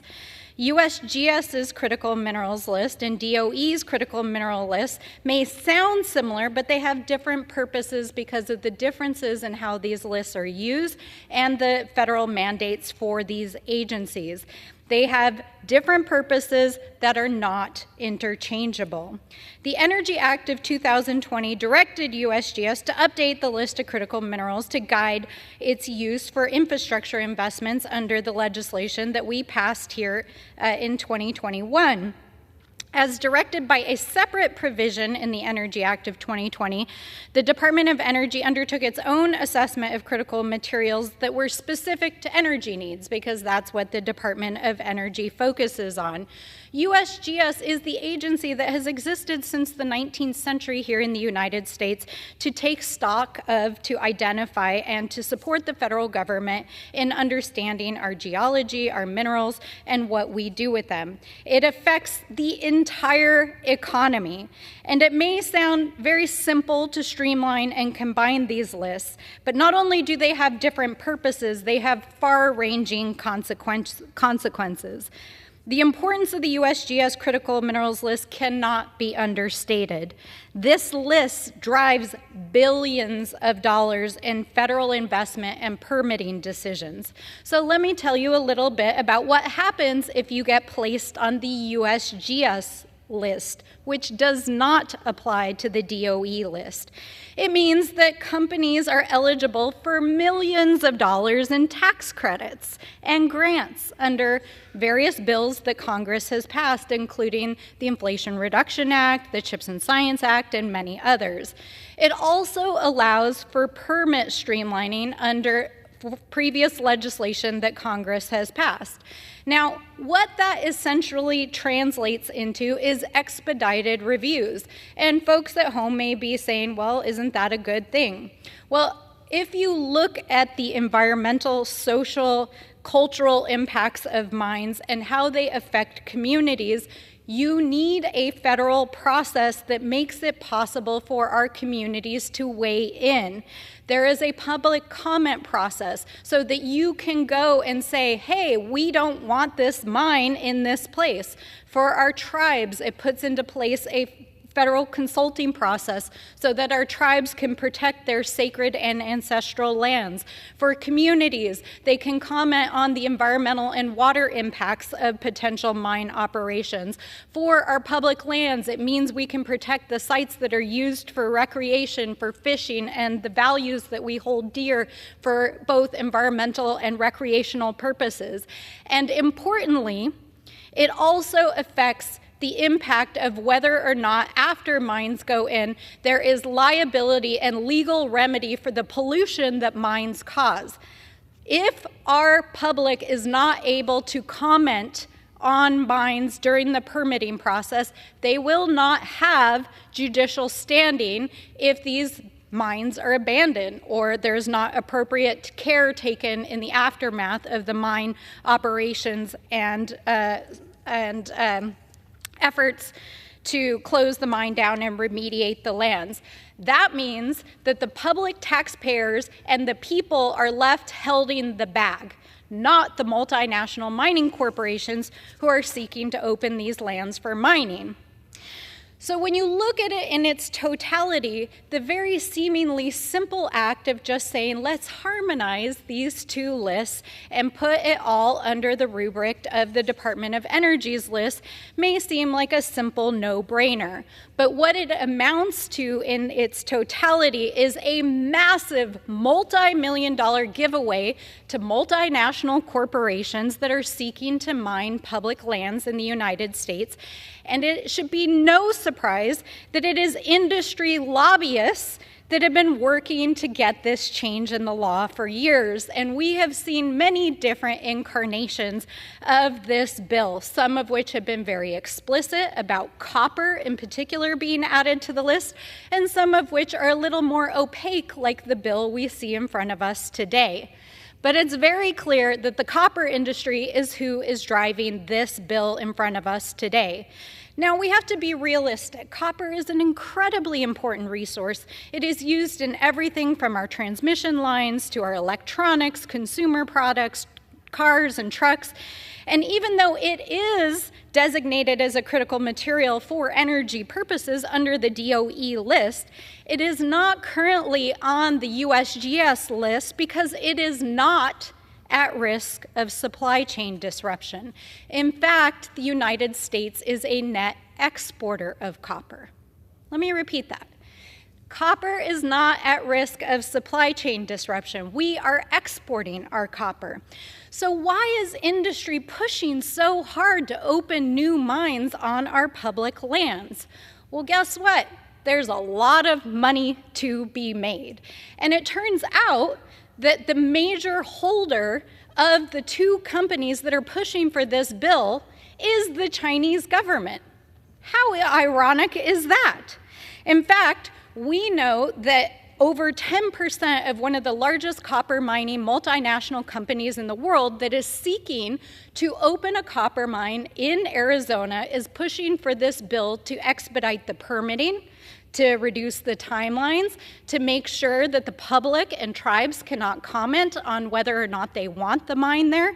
We know that there are mine sites that have been identified that would be on sacred lands, and we know that it would have devastating impacts for the water supply of the state of Arizona and the entire Southwest. But in addition to that, copper mining is an incredibly disruptive activity. It is pollution heavy, it impacts the landscape, smelters are notorious for emitting air pollutants, and in Arizona, arsenic levels have been recorded at 150 times higher than state health guidelines, posing higher cancer risks to communities. And we know the well-known impacts to water and to acid mine drainage in our communities. But on top of all of this, and I think this is the part that should raise all of our concerns, is that the copper industry is trying to use their influence through lobbying, through campaign donations to our colleagues, and it should be of no surprise that the primary sponsor of this bill and the other bills like it come from the very state where these mining companies are seeking to mine, are on sites that have already been identified as unsuitable for copper mining. They are tribal sacred sites in a number of cases. There has literally been decades of effort from the copper industry because there are high quality copper deposits in many of these places, including in Oak Flat, which is a place that has been held sacred by the Apache people since time immemorial. Why are our friends across the aisle trying to advance a lobbying bill on behalf of a multinational set of corporations which are held in part by Chinese government inholdings on American lands that would violate the basic human, cultural, and religious rights of our indigenous communities? I let the American people decide why they think that's happening, but it is certain that we just came out of an election, isn't it? So I think that it's crucial that people understand that this isn't a simple streamlining bill. This isn't about just, oh, we should harmonize this list with that list. This is about foreign influence on the mining industry, on the copper industry here in the United States. And I ask my colleagues across the aisle who have voted time and time again on this very floor to prevent foreign companies held by our adversaries, including China, from buying American lands, from trying to take American water rights. Why on earth would you be advancing a bill that would literally give away mining concessions to companies that are held by foreign adversaries? And why would you do it when we know that our communities have already resoundingly said, no, we do not want these mines in our communities. They will harm our cultures, our communities, our waters, and our public lands. So I look forward to hopefully getting some answers to these questions, but the American people should understand what this bill actually is. And I urge my colleagues to oppose H.R. 8446, and I reserve the balance of my time. The gentlewoman reserves. The gentleman from Arkansas is recognized. Thank you, Mr. Speaker. You know, there were a lot of claims made from my friends across the aisle about what this bill does and what its intent and purpose is. And I think I need to clarify some of this. First off, I heard the term or the claim that this bill would cost billions and billions of dollars to the taxpayer. Well, I'm not going to ask to submit it for the record because it's already part of the record. It's the CBO score for this bill that says at most a $2 million cost to administer the program, which actually seems high to me, but it's far from billions of dollars of handouts to anyone. That's what the Congressional Budget Office said. That's what I'm repeating here. Also, claim was made that we're exporting copper, but I would like to submit for the record and ask unanimous consent to submit U.S. Geological Survey's Mineral Commodity Summaries of 2024 that shows that we import 46% of the copper that comes into the country. That's on page 64 of that report. Without objection. Thank you, Mr. Speaker. And also, it was mentioned about the demand for copper, and I do agree with that. We have an insatiable demand for copper. A lot of that's created by some of the massive spending programs that our friends across the aisle passed a few years ago. There's estimates that say we need to mine more copper than we've mined in the history of the world in the next 20 to 30 years. So there is a big demand for copper, and we're blessed in the United States because we have that copper here that we can use to create jobs, to grow our economy, to help national security. And, this bill's not about copper, but if we want to talk about copper, I think we have a very strong position on our side of the aisle on how we see copper and how copper can play an important role in the economy going forward. Also, it was talking about DOE's list and USGS's list, and I just want to clarify that the critical minerals on USGS's list automatically go into DOE's critical materials list. This bill would take DOE's critical materials list and make it synonymous with USGS's critical minerals list. And by the way, USGS supports this legislation, and you would think if this administration's USGS had a problem with doing that, they wouldn't have supported the bill. So I know there's a lot of claims made, but I think it's important that we get the facts out here in the debate. And with that, I would like to recognize the author of the bill from Arizona, Mr. Ciscomani, and yield 5 minutes to him. The gentleman from Arizona is recognized.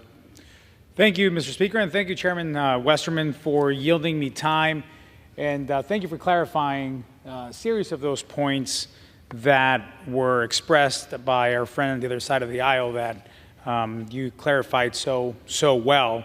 I rise today in support of my bill, H.R. 8446, the Critical Mineral Consistency Act. This bill, which passed with bipartisan support through the House Natural Resources Committee and was recently introduced in the Senate with also bipartisan co-leads, would require the U.S. Geological Survey to incorporate critical materials identified by the Department of Energy into the USGS Critical Minerals List.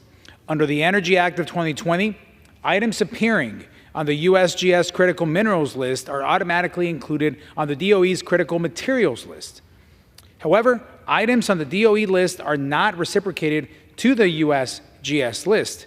This discrepancy is confusing to mineral producers and makes it unclear which minerals are critical to the United States mission. In addition to creating unnecessary confusion, the disconnect between the two lists puts our domestic supply chain at risk. Other countries like China and Peru have specifically articulated and invested in the minerals they deem critical. Meanwhile, here in the United States, several minerals are indisputably essential to our national security and clean energy economy, such as copper, electrical steel, fluorine, silicon carbide. They're all listed as critical materials and not critical minerals, making them ineligible for expedited permitting processes and other benefits. This legislation would create some consistency within our agencies and signal to the world that we are taking seriously the importance of domestic production for our critical minerals like copper, and that we're taking it seriously. In Arizona, copper is one of the state's 5 Cs, alongside climate, cattle, cotton, and citrus. Copper mining is embedded in our state's history, and today, Arizona remains a leader in copper production, providing the nation and the world with the copper it needs to operate. But despite Arizona being a leader in copper production, dozens of potential copper mines in America remain untapped due to the burdensome regulations by the federal government, handicapping our own domestic mineral production and relying on imports from foreign countries. Not only harms our national security and economy, but it also hurts the environment, because we know when we mine in America, we do it safer and we do it cleaner than just about anywhere else in the world. According to various reports, the world is expected to need around 50 million metric tons of copper annually by 2035 due to the growing energy demands, and another recent study found that without increased domestic production, the U.S. will be 60% reliant on imports of copper by 2035. That's alarming.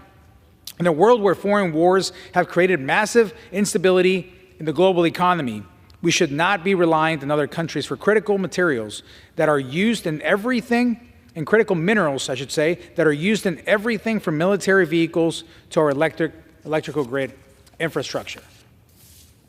It is high time we take tangible steps to onshore mineral production, and this legislation does just that. I urge my colleagues to support this common sense bill, and with that, I yield back. The gentleman from Arkansas is recognized. I reserve.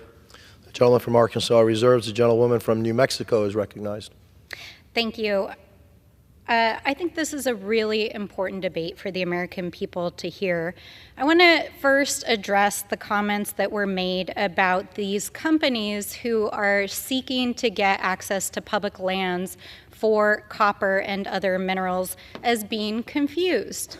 Let's talk about the specific corporations that have been lobbying for this bill and the variations of this bill for years. Freeport, which is one of the largest copper mining companies in the United States, is worth $61 billion. Rio Tinto, an international conglomerate, the very one that is held by Chinese government holdings, is worth $159 billion. I asked my friends across the aisle, do you really believe that a multinational corporation that's worth $159 billion in multiple countries and continents is confused about permitting? I don't think so. $159 billion is 18 times the annual budget of the state of Arizona. Come on, guys. We're not fools. These companies have spent decades lobbying to open public lands, and specifically the sites that they're looking to mine on in Arizona. And in fact, it's why places like Oak Flat were set aside, because they are cultural sacred lands of tribes. And the copper industry 100 years ago had tried to mine on those lands. But we recognized as a nation that we don't want to mine on every single inch of American lands, because there are places where it is not suitable. It is not suitable for cultural reasons. It's not suitable for environmental reasons. It's not suitable because we don't want to look at a giant hole miles across in our backyards. Now, we need mining. We need minerals. But let's be clear. These companies are not confused. They spend millions of dollars every year lobbying the United States Congress and giving campaign donations to our friends who are running for Congress. This is not confusion. This is influence. So let's be very clear about what we're talking about. Now, I want to also address the claim that this is not about copper. Well, last night I went on to congress.gov, the American people can go do this, and there are like 6 different variations of this same bill. Some of them actually specifically name copper, and some do not. Guess what? It's the same sponsors, literally the same sponsors of this bill. So I can appreciate, and I always try to take my friends at face value. Okay, you're saying this has nothing to do with copper, but I encourage the American people to actually go do their own search, because this same bill has many iterations. Now, let's talk a little bit about the statutory and the cost considerations of this bill. Again, we heard the claim this is just about streamlining definitions, no big deal, but let me repeat. The USGS list not only confers the benefit of billions of dollars in potential tax subsidies and grants under many different federal programs, which the Department of Energy list does not, but it will permit actual streamlining and reduction of timelines, public review, and judicial review of mining operations, which effectively means for all of you out there who are listening, you don't get a say if this multinational corporation, which the Chinese government partially holds, gets to put a mine in your backyard. My friends across the aisle are always asking us to have common sense. Does this make common sense to you out there? Of course not. The public has a right to comment. The public has a right to be participants in decisions that the federal government makes on our public lands, and tribes have a fundamental right under the Constitution, treaty, and trust responsibility to help inform and decide whether or not we mine on tribal lands or lands that are important to our tribes. And the public has a right to say we don't want this because it's going to impact our future livelihoods.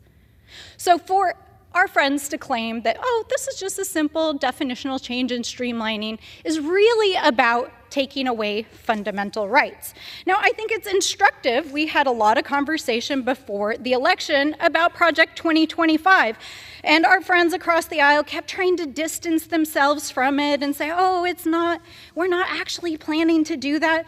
But we printed out some of Project 2025 today, and I want to point you all to some of the choice sections on page 376. They want to pursue critical minerals. Oh, yeah, that's right. And on page 537, there's a whole section in Project 2025 about opening tribal lands to critical minerals mining. Does that sound familiar? Ironically, also on page 725 of Project 2025, there's an extensive discussion about how the Chinese government is plundering mines and critical minerals here in the United States. So it sure does make you wonder why my friends are pushing this in the final hours of this Congress as we're headed towards the closure of this Congress. And with that, I reserve. The gentlewoman reserves. The gentleman from Arkansas is recognized. Thank you, Mr. Speaker. And again, we're talking about copper, so let's talk about copper a little bit. This chart shows that in 1995, we produced 2.3 million tons of copper, and China produced 0.7 million tons. That's about 3 times more copper we produced in the United States in 1995. In 2020, China was up to 9.8 million tons a year, and we were at 0.9 million tons. So you can see our overall production actually went down. China's skyrocketed. So in 2020, they were producing 11 times more copper than we produce here in the United States. And it's not because we don't have copper deposits in the United States. It's because people don't want copper mining and production in their backyard. But, you know, copper doesn't, if you're building a copper mine, you don't get to choose where the copper is located. That's been long ago determined that the copper's in these places. Sometimes it's in federal land, sometimes it's on private land. And the reason our production has gone down is because we can't permit new copper mines. We also can't permit copper refineries. The other side of this story is we have 2 copper refineries in the United States today, and China has over 50. So with estimates that we need to produce more copper going forward in the next couple of decades than has been produced in the history of the world, you can see where that production is going to come from unless we decide to mine the copper in our country, unless we decide to build responsible mines where there aren't human rights violations, where there aren't environmental violations, where we do things better, safer, more efficient than any place else in the world. Someone who knows how critical these minerals are to our defense and to our way of life here in America is the gentleman from Virginia, Mr. Whitman, and I yield 2 minutes to him. The gentleman from Virginia is recognized. Mr. Speaker, I rise today in strong support of the Critical Mineral Consistency Act. This measure is an essential step forward to secure our supply chains and in so doing to protect our national security and economic competitiveness. Today, critical minerals like lithium, cobalt, and graphite are the building blocks of everything from advanced weapon systems to consumer electronics.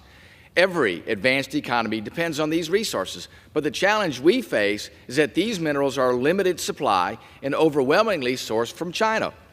Our dependence on the Chinese Communist Party for these materials puts our energy independence, technological leadership, and national security at risk. China has deliberately developed in its control the supply chains to build leverage against Western economies. It's been developing these capacities for decades, and it's already using it. China has placed export controls on gallium, germanium, and graphite just last year and announced new controls on antimony this August. This will continue to put us at risk unless we act. Currently, the United States Geological Survey and Department of Energy each maintain separate lists of critical minerals, leading to inconsistency in policy and program funding.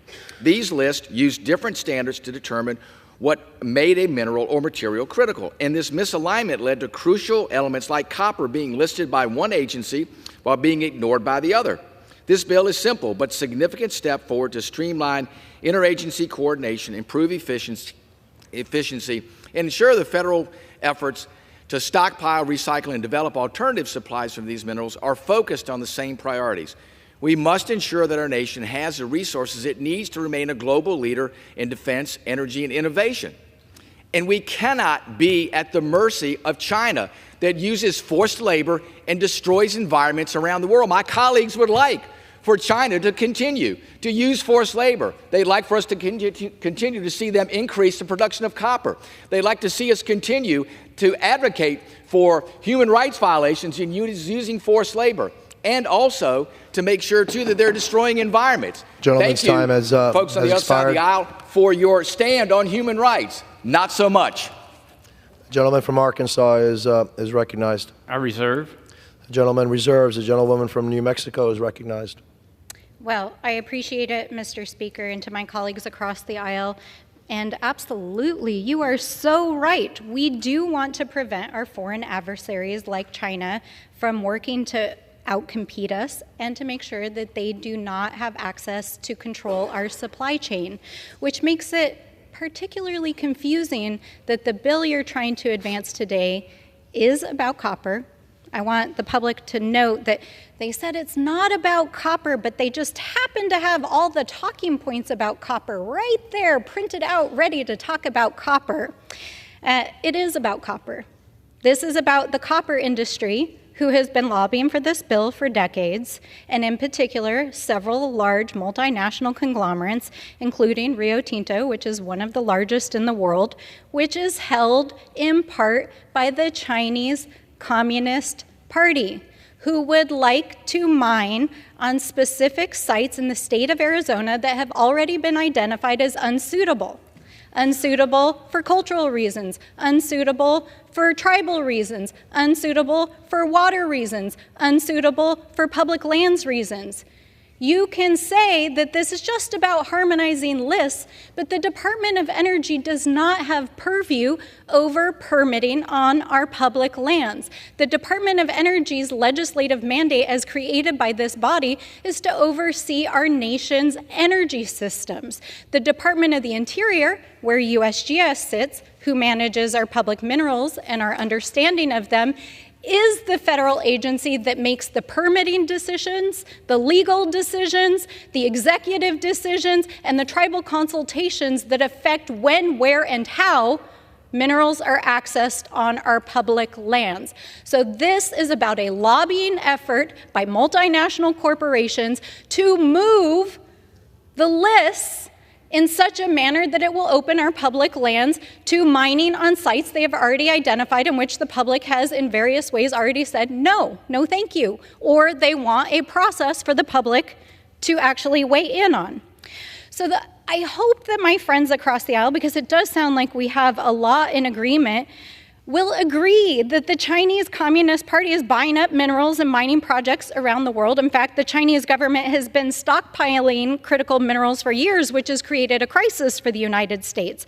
And yes, while they are mining copper in their lands, we have to ask ourselves, why is a multinational company that the Chinese government is massively bought into and trying to open copper mines in the United States getting a free pass by U.S. congressmen on the House floor?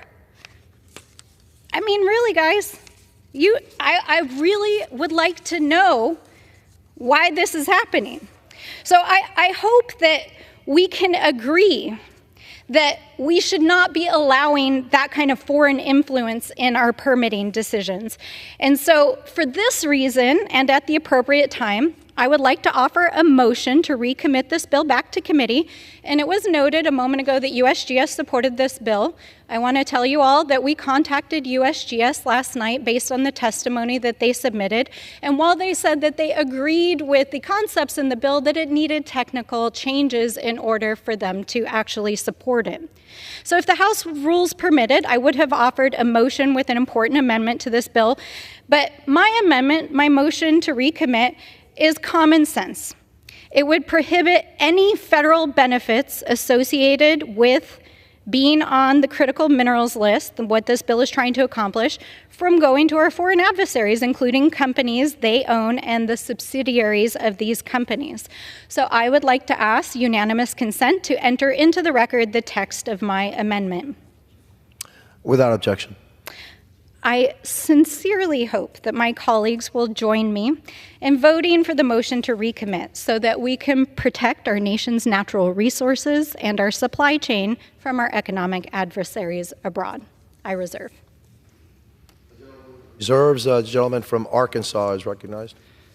Thank you, Mr. Speaker. And I'm going to read directly from USGS's testimony on this bill in committee. As a possible way to manage the two lists, the USGS supports this bill. That's verbatim from their testimony in committee. Also, I mean, we can talk about copper for a long time because it's the poster child of misguided principles and misguided regulations in our country.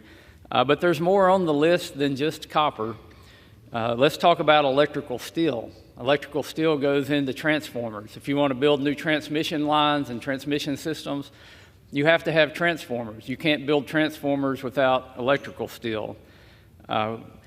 It's not on the critical minerals list, but it's on the critical materials list. What about fluorine? Nuclear reactors and electronics depend on fluorine. It's on the critical materials list, not on the critical minerals list. Here's a good one, silicon carbide. You know, Congress passed this massive bill to subsidize semiconductor companies to build chips factories here in the United States. Actually, it was called the CHIPS bill. We're going to build chips facilities in the United States, but we can't produce the silicon carbide needed to put into those chips facilities. So it's about a lot more than copper, but copper is the big material that's out there that should be obvious to everyone, that if we're going to have a more electrified economy, if we're going to build more electronics, if we're going to have more renewable energy systems and transmission lines, copper is absolutely critical to it, and that's why there's such a large projected demand for copper.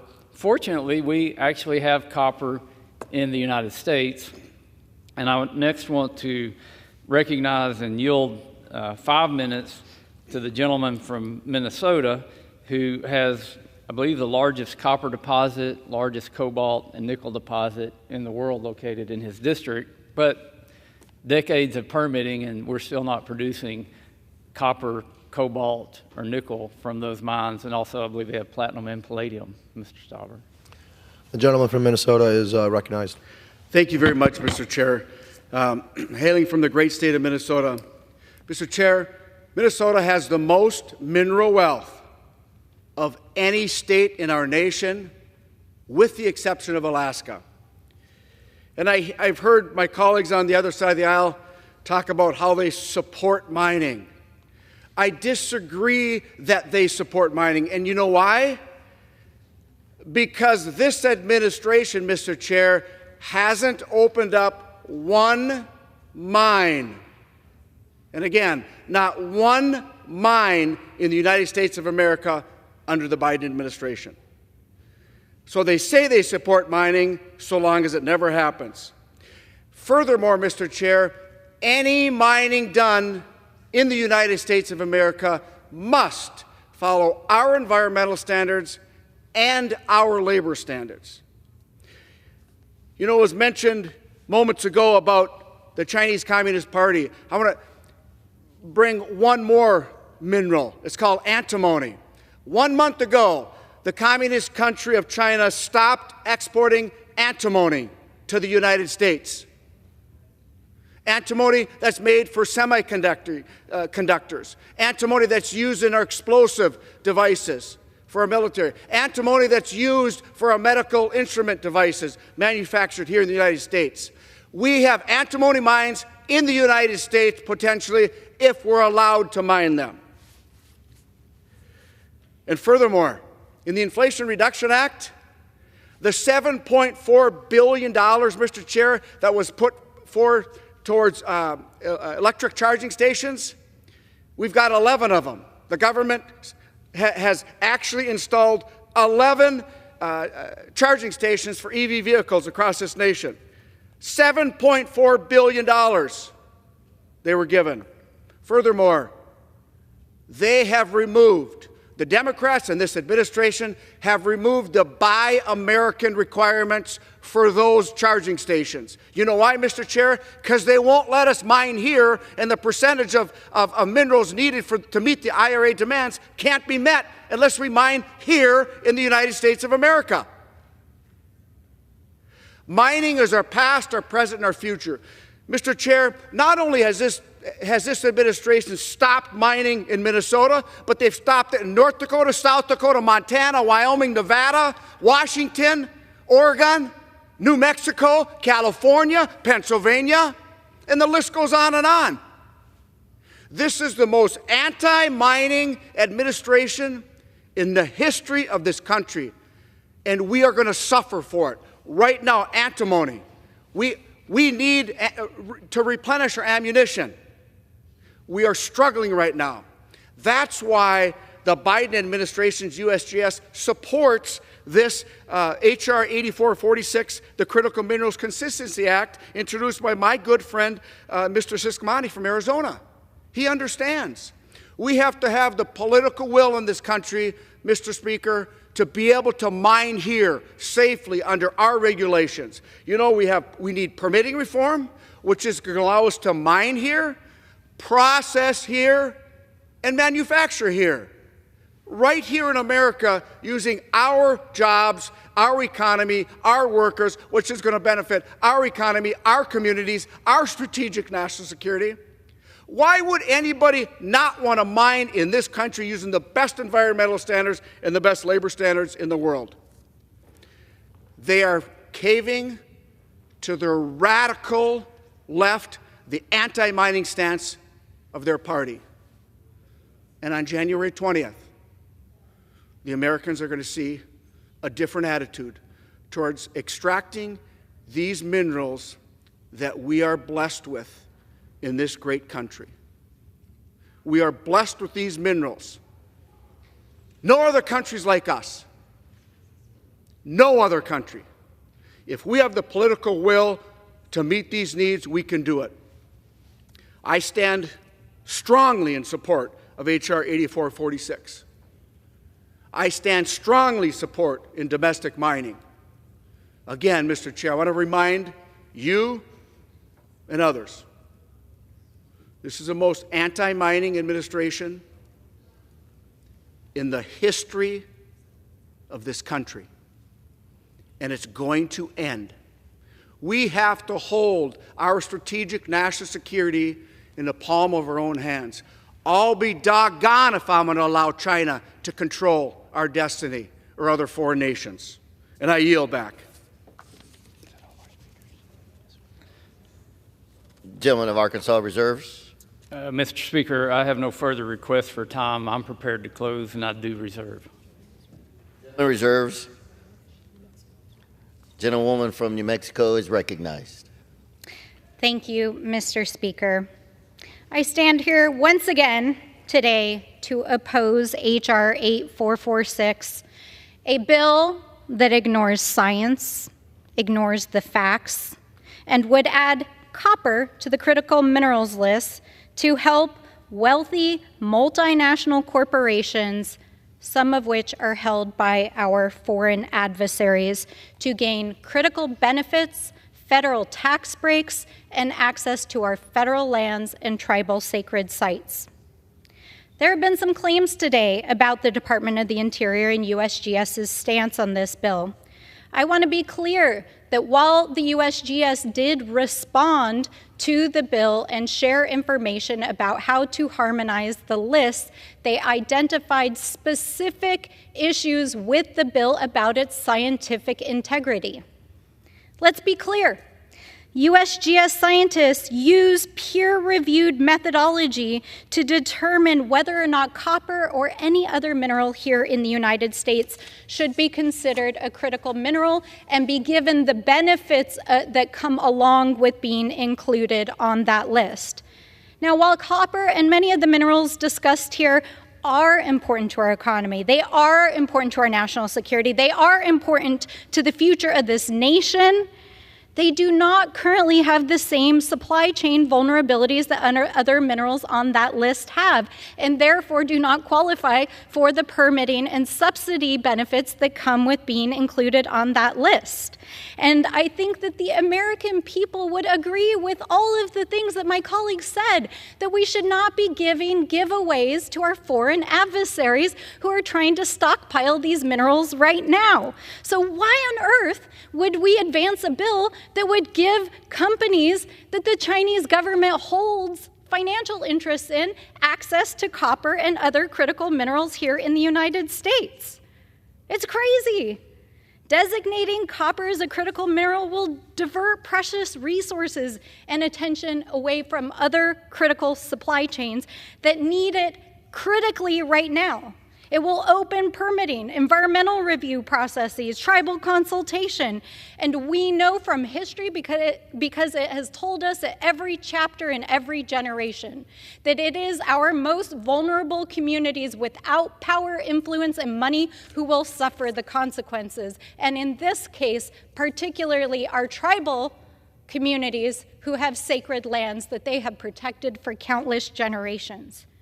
So while my colleagues may claim that this bill is necessary to support and build up our domestic supply chain, we've already seen how foreign influence is trying to grab a hold of U.S. copper.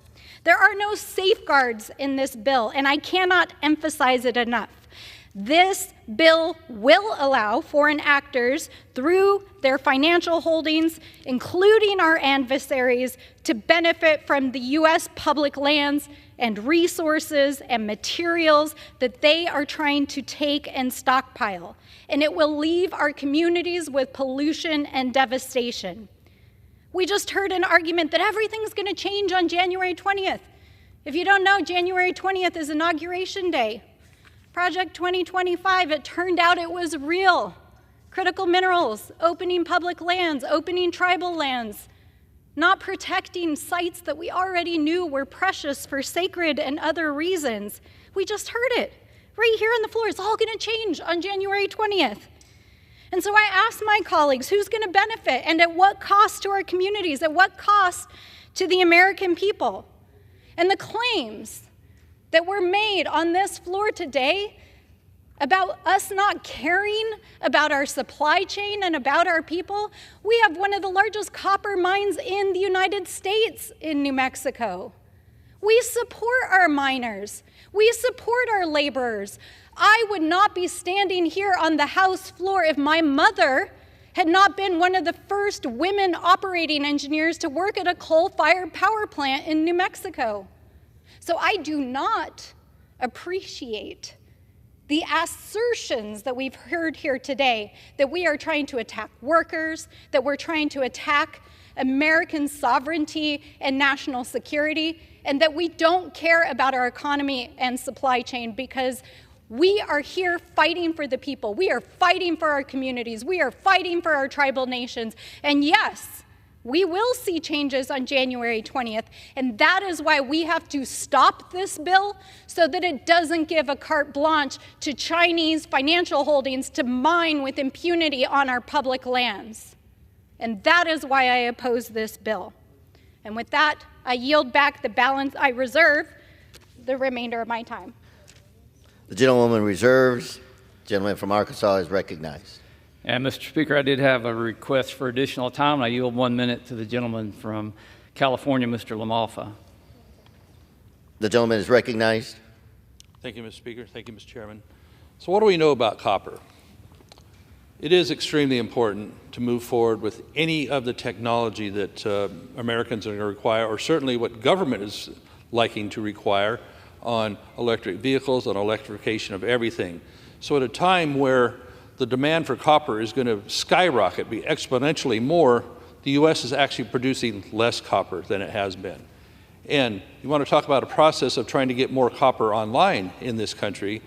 If it's over 2 decades to get a mine from an idea to operating, to get through the permit process, well, certainly it's not like China is going to come in or someone else is going to come in and just run roughshod over people to get the permit process done, because you can hardly get a copper mine open in this country. So if you can't get that done, then how in the heck are we going to meet any of these standards for electrification or CO2 reduction by 2045 or 2050 if it takes over 2 decades? We've already missed the target on just producing the copper if it takes that long to open a copper mine. So simply harmonizing 2 lists, we're not even talking about the same bill, between DOI and DOE, it's crazy. To harmonize these 2 lists on whether copper is important or not between DOI and DOE, it's silly. We're not even talking about the same thing here. This is a simple bill to at least get the copper into the conversation so we can meet these extreme environmental goals people seem to want in California and on the other side of the aisle. So it's crazy to not at least harmonize that and have a better conversation about how to produce copper in this country. Thank you. I yield back to the gentleman. The gentleman yields. I reserve. Thank you, sir. The gentleman from Arkansas is recognized. Reserve. Gentleman reserves. Gentlewoman from New Mexico is recognized. Thank you, Mr. Speaker. I believe that we have thoroughly debated the merits and the significant impacts of this bill on the American economy and national security, as well as our communities. But I would just like to point out that my colleagues started this debate by saying this is not about copper, and ended this debate showing us it is indeed about copper and the companies that own them. So I thank you for the spirited debate. I hope we will protect our national security. I hope we will pass my motion to recommit, and I hope we will stop this bill and the devastating impacts that it will bring. And with that, I yield. The gentlewoman yields. Gentleman is recognized. Thank you, Mr. Speaker. And to close, I want to go back to this idea of what mining in America could mean to America. We know that it has national security implications. We know that it has critical implications on being able to grow our energy sector, to grow our economy. But I want to look at just strictly the mining and manufacturing component from mining. The same report that I've already submitted for the record on page 4, USGS, along with Commerce, puts out this report every year that shows how much material we mine in the U.S., how much we export, how much we import, and we get a net value of last year was $129.7 billion. So of all the ore that we mined, net of exports and imports, it was worth $129.7 billion. That's a lot of wealth. But it pales in comparison to the amount of wealth that's generated when that raw material is converted into a metal. That material was worth $890 billion when it was refined into metal. So when we talk about generating wealth, and we're generating income for local communities, for American workers, not just by mining that ore, but by processing it into metal, we can increase it by 8 or 9 times the value, which means income for rural Americans. But then this same report shows that $890 billion worth of value created from this material, along with another $102 billion worth of material that we had to import, created an impact on our economy of $3.9 trillion. So think about that. When we use the resources that we have, it creates jobs in extracting those resources, it creates jobs in processing and refining those resources, and it creates jobs throughout our economy on manufacturing the goods and products that come from those resources. And I don't want it to be lost on anyone that historically, and this year is no exception, the U.S. Treasury receives about 16.5% of the GDP in tax revenue. So when we look at budget issues in America, for every $1 trillion we grow our economy, we're creating $165 billion more dollars going to the side of the ledger that we want it to go to, the income side, to help out with our budget. And at the same time, when we're promoting things that create high-paying jobs, we're taking money off of the other side of the ledger through social welfare programs. You know, President Reagan said it best. The greatest social welfare program ever invented was a job. It's time that we have these jobs in America using American resources, refining those resources, and manufacturing products from them. And that takes me back to H.R. 8446. It's a bill that lists to identify vital minerals susceptible to supply shocks. With this bill, each agency will continue to review minerals and materials for redesignation regularly, just as Congress intended. It was mentioned that there's no science behind this. We're trusting these agencies, USGS and DOE, to go through the same processes they've always gone through, but to put these lists together to have a comprehensive list. These lists were not meant to be static snapshots of siloed industries. They're meant to be flexible tools that foster collaboration between sectors and agencies to promote the well-being of our ever-changing supply chain. H.R. 8446 allows each agency the latitude to perform its own independent analysis. For example, DOE's most recent iteration of the critical materials list contains copper, electrical steel, fluorine, silicon, and silicon carbide. The USGS's critical mineral list does not contain those. These materials are used in power generation, electrical wiring, semiconductors, solar panels, transformers, defense applications, really all over and all throughout our society. We must continue to find ways to release China's stranglehold on our critical mineral supply chain. They've exploited their position on multiple occasions by instigating commodity dumping to make U.S. and our allied nations' own critical mineral production uneconomical. H.R. 8446 will provide the federal government with a clearer and more holistic snapshot of the materials we need to safeguard our economy, our energy, and our national security. I again want to thank Mr. Ciscomani for all his work on this legislation. I urge my colleagues to support it, and I yield back. Well, before I yield back, Mr. Speaker, I want to seek unanimous consent to enter letters of support into the record from the following organizations: the National Association of Manufacturers, the U.S. Chamber of Commerce, Mint Innovation, and the Copper Development Association, and also note for the record the support of the following organizations: the Business Council for Sustainable Energy, the National Electric Manufacturing Association, the Zero Emission Transportation Association, the Transformer Manufacturing Association of America, and the National Mining Association. Without objection. And with that, Mr. Speaker, I yield back the balance of my time. All time for debate has expired. Pursuant to House Resolution 1568, the previous question is ordered on the bill as amended. The question is on engrossment and third reading of the bill.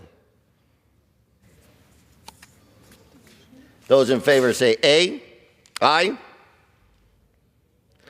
Those in favor, those opposed, no. The ayes have it. Third reading. A bill to amend the Energy Act of 2020 to include critical materials in the definition of critical mineral and for other purposes. For what purpose does the gentlewoman from New Mexico seek recognition? Mr. Speaker, I have a motion to recommit at the desk. The clerk will report the motion. Ms. Stansberry of New Mexico moves to recommit the bill H.R. 8446 to the Committee on Natural Resources. Pursuant to Clause 2B of Rule 19, the previous question is ordered on the motion to recommit. The question is on the motion.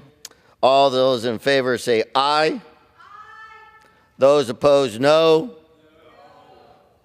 The noes have it. The motion is not agreed to. Mr. Speaker, I request the yeas and nays. The yeas and nays are requested. Those favoring a vote by the yeas and nays will rise. A sufficient number have risen. The yeas and nays are ordered. Pursuant to Clause 8 of Rule 20, further proceedings on this question will be postponed. For what purpose does the gentleman from Arkansas, Mr. Westerman, seek recognition?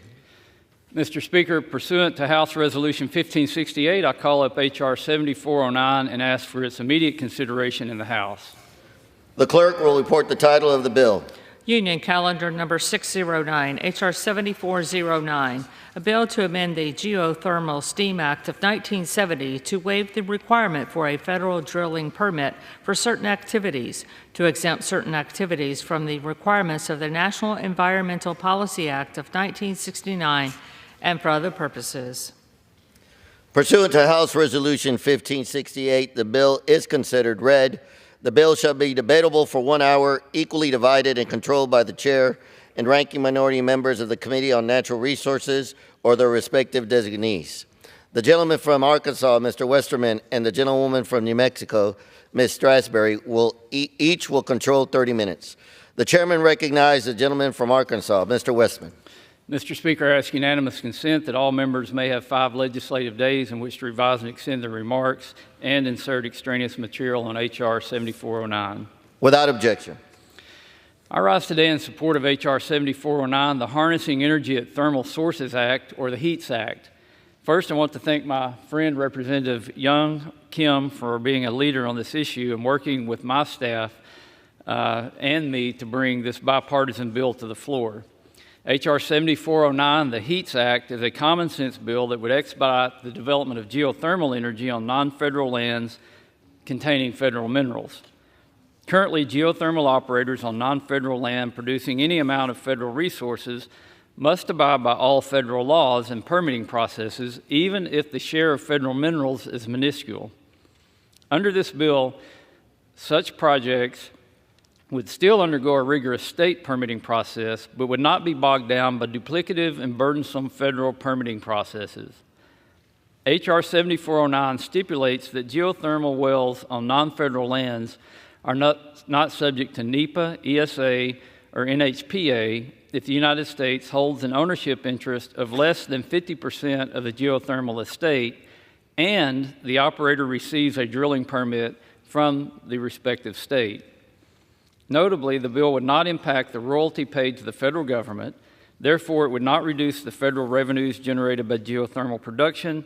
In fact, it would actually increase federal revenues by reducing the administrative responsibilities of federal agencies and expediting the permitting process for geothermal development. Enhanced geothermal systems, or EGS, are created by injecting fluid deep underground in carefully controlled conditions to create new fractures and cause pre-existing fractures to open, increasing permeability below the surface. The process employs established technology already commonly utilized in the energy sector, and the DOE estimates that EGS could generate 60 gigawatts of electricity by 2050, and that represents 8.5% of the U.S. generation capacity. The best geothermal reservoirs suitable for EGS are located in states with federal minerals, including Colorado, California, Utah, Nevada, Idaho, New Mexico, and Oregon. Federal streamlining efforts like this bill will be necessary to realize EGS's full potential. Federal minerals, however, come with red tape. This bill provides a rational approach to streamlining the development of a proven renewable energy source.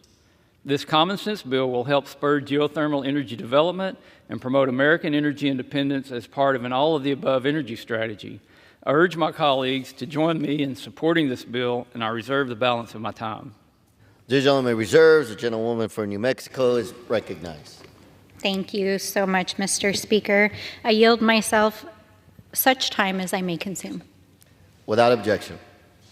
Thank you, Mr. Speaker. I rise once again in opposition to another natural resources bill, which, much to my dismay, I would love to have the opportunity to be working on a bipartisan basis. But unfortunately, this bill is another one of those technical bills that is masquerading as an effort to support energy development on public lands, but is another assault on permitting processes, and specifically on the National Environmental Policy Act, or NEPA. Under this bill, a geothermal project that starts on non-federal surface lands and drills into federal subsurface would not need a federal drilling permit if the subsurface makes up less than 50% of the total area drilled.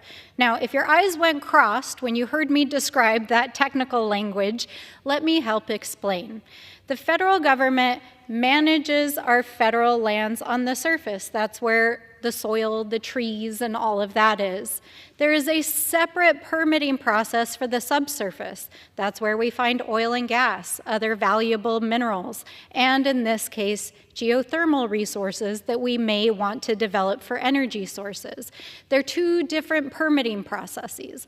So what this says is, if you have, let's say, a power plant or some other energy source on a piece of private land that is adjacent to or nearby federal lands, you don't have to go through the permitting process to figure out whether or not the drilling from here down across under our federal lands would be harmful. That's crazy. Wouldn't we want to know, as a scientific basis and a community basis, whether or not the drilling under our federal lands would be harmful for our communities? Of course we would. That is why we have federal permitting laws. That is why we conduct scientific assessments on whether or not drilling or permitting of resource extraction in the subsurface is a good or bad idea.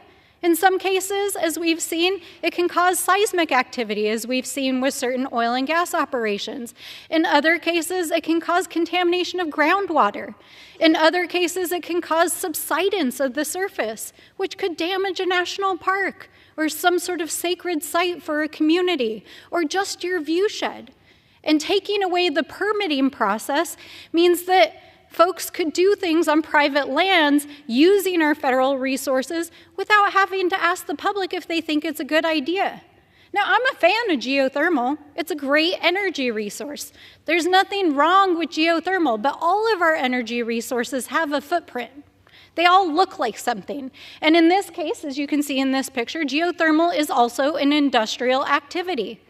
So what we're talking about is building these kind of facilities that might be an energy producing facility on a piece of private land next to your favorite national park, next to your favorite BLM lands where you like to go fishing, next to tribal lands that are sacred and important to our tribal communities. Don't you want the ability to be able to weigh in with the federal government about whether or not you want this to be happening in your backyard? Again, it's just common sense. So why are we running bills that are trying to take away common sense protections for our public and for the communities that would be impacted by them? Now, I have great respect for Representative Kim. We've worked on a bipartisan basis on many issues, including fire, science. Like I said, I'm a fan of geothermal. And in fact, we've been working on a bipartisan basis with our Republican colleagues on a number of geothermal permitting bills. In fact, there are 2 of them that passed by voice vote here on the House floor. Representative Curtis's GEO Act supports efficient approval of geothermal permit applications without sacrificing environmental and community review. A lot of members of this side of the aisle think that's a good idea. Why are we not trying to pass that bill? Maybe it has something to do with what was said during the last debate about what happens on January 20th. Representative Steele's H.R. 6474 would create a narrow categorical exclusion, again, more technical language, for geothermal exploration and development in recently studied or developed areas, giving geothermal parity with oil and gas development. Again, going back to the science. If we've already done an assessment of the subsurface and we know it's not going to have impacts, maybe it makes sense to have some sort of streamlined purpose. But to give carte blanche to private entities that might want to use federal resources without creating a process to look at the scientific integrity, the potential environmental impacts, the potential community impacts, to not provide a legal process for our communities to weigh in and potentially hold them accountable, just doesn't make sense. So we do have a problem with this particular approach. We would support responsible, well-balanced stewardship of our geothermal resources that do protect the public interest, that do protect our federal lands. But this bill is not really about that. So while I have great respect for the intent, which I hope is good, behind this bill, we do need to protect the public interest as we develop these large-scale projects, big or small, that are adjacent to and that would impact the federal subsurface. But no matter what, we are seeing time and time again in the final waning hours of this Congress that our friends keep trying to advance bills that we know are really just a setup for the next administration. So I urge my colleagues to oppose this bill. We have other bills that would address the needs of this industry, and I reserve the balance of my time. The gentlewoman reserves. The gentleman from Arkansas is recognized. Thank you, Mr. Speaker. You know, Mr. Speaker, if we lived in a place called Utopia, a lot of this might be possible. I come from an engineering background, and some of the things I remember from those classes long ago are laws like energy can't be created or destroyed, it just changes form. And it would be nice if we could get electricity in the wire without having to have a geothermal plant or to mine coal or to mine gas or to build a solar farm. We haven't figured out how to do that yet. And if we want energy, we're going to have to use the sources that we've got where they are. If we want minerals, we're going to have to get them out of the ground.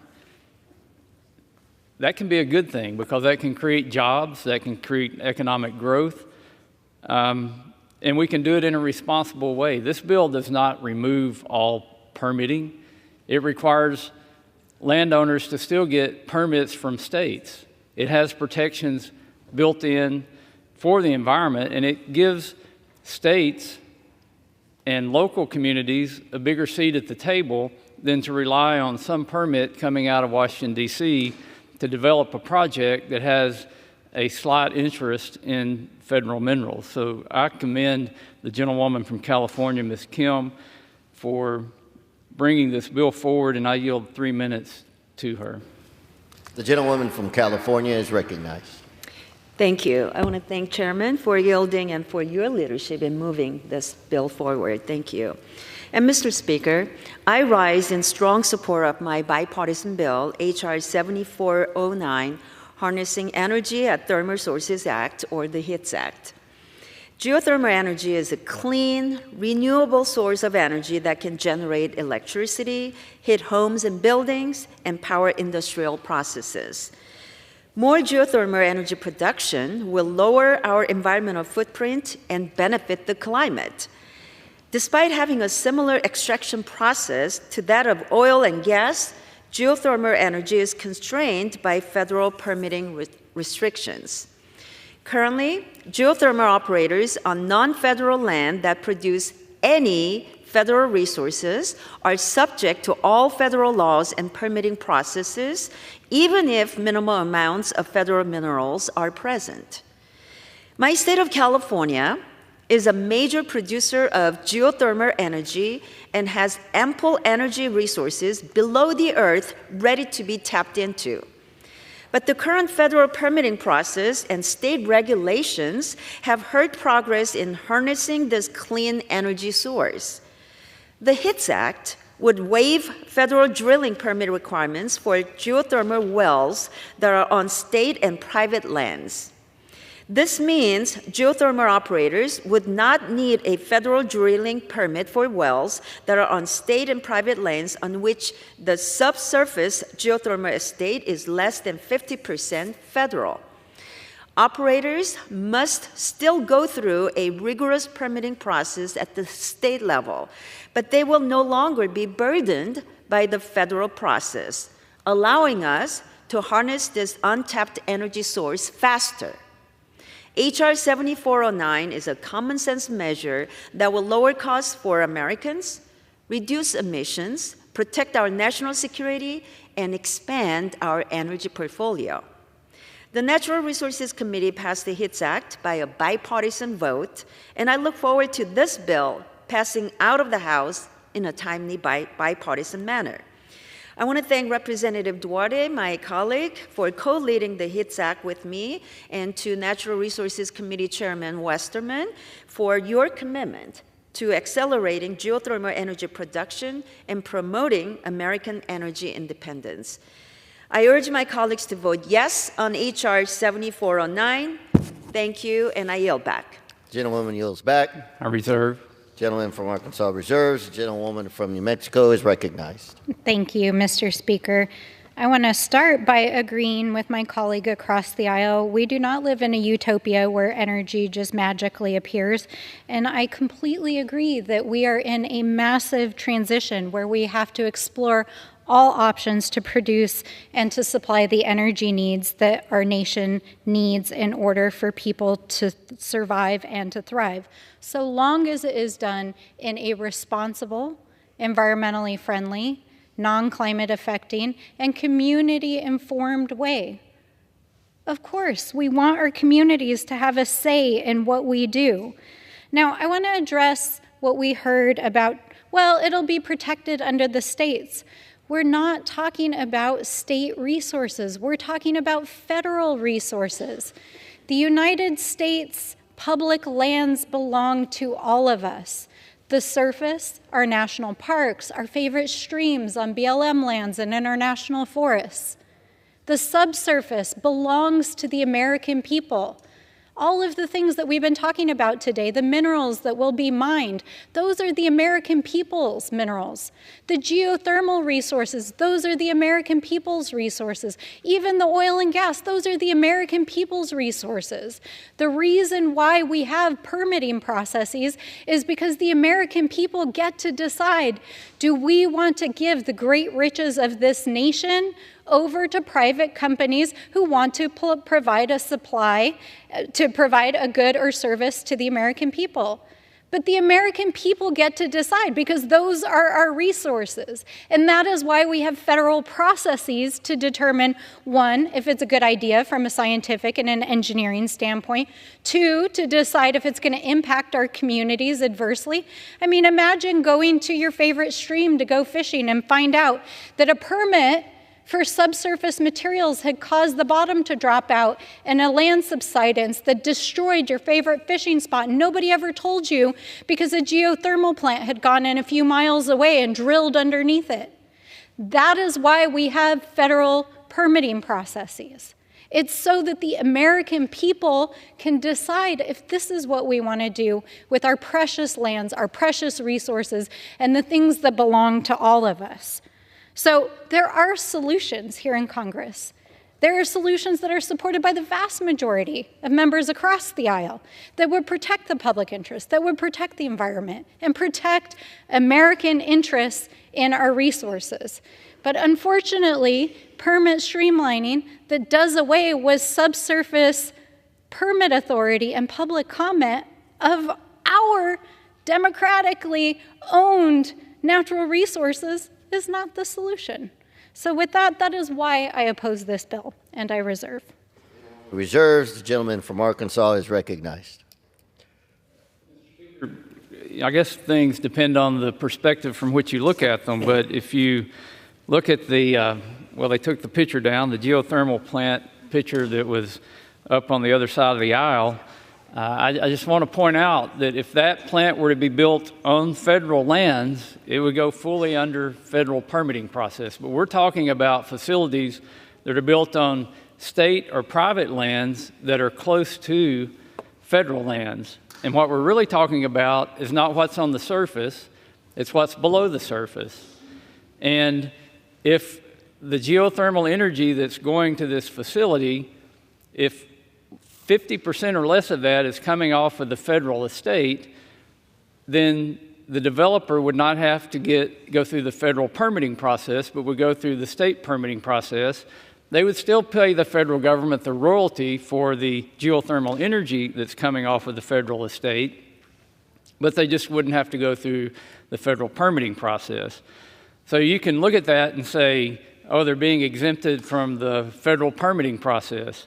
But if you look at it from the other perspective, why should a state or private landowner be subject to the federal permitting process on their private or state land just because less than half of the energy that's going into this facility is coming off of the federal government? So should the federal government be dictating to states and private businesses and private landowners what gets developed on their land? And again, I guess it's just the perspective of how you look at it.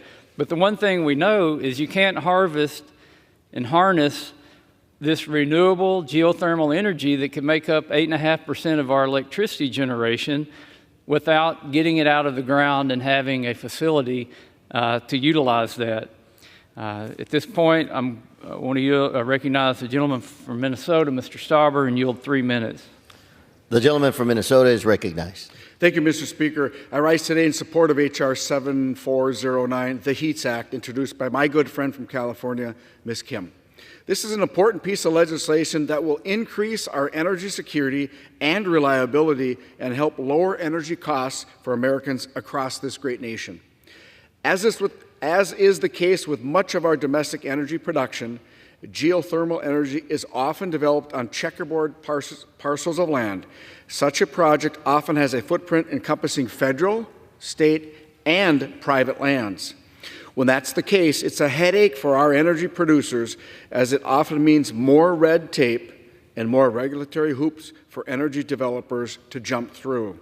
These duplicative regulatory requirements increase the time it takes to get projects online, along with price tags for these projects to get moving. Ultimately, that means higher energy costs for the American people. Mr. Speaker, the bill before us today will help fix this project for geothermal projects by cutting down on the number of duplicative regulatory reviews a project developer needs to go through. This bill would prevent the BLM from having to permit geothermal wells on state and private lands where the federal government holds an ownership interest of less than 50% of the geothermal estate. These projects, which have already gone through a rigorous state permitting process, would not be bogged down by the duplicative and burdensome federal process. Contrary to what some may argue, this bill doesn't waive the permitting process. It simply reduces the redundancy. It's a common sense fix. It'll bring much needed geothermal energy production online, providing much needed energy to the American people at a much lower cost. I urge all of my colleagues to join me in supporting this legislation, and I yield back. The gentleman yields. I reserve. The gentleman from Arkansas reserves. The gentlewoman from New Mexico is recognized. Thank you, Mr. Speaker.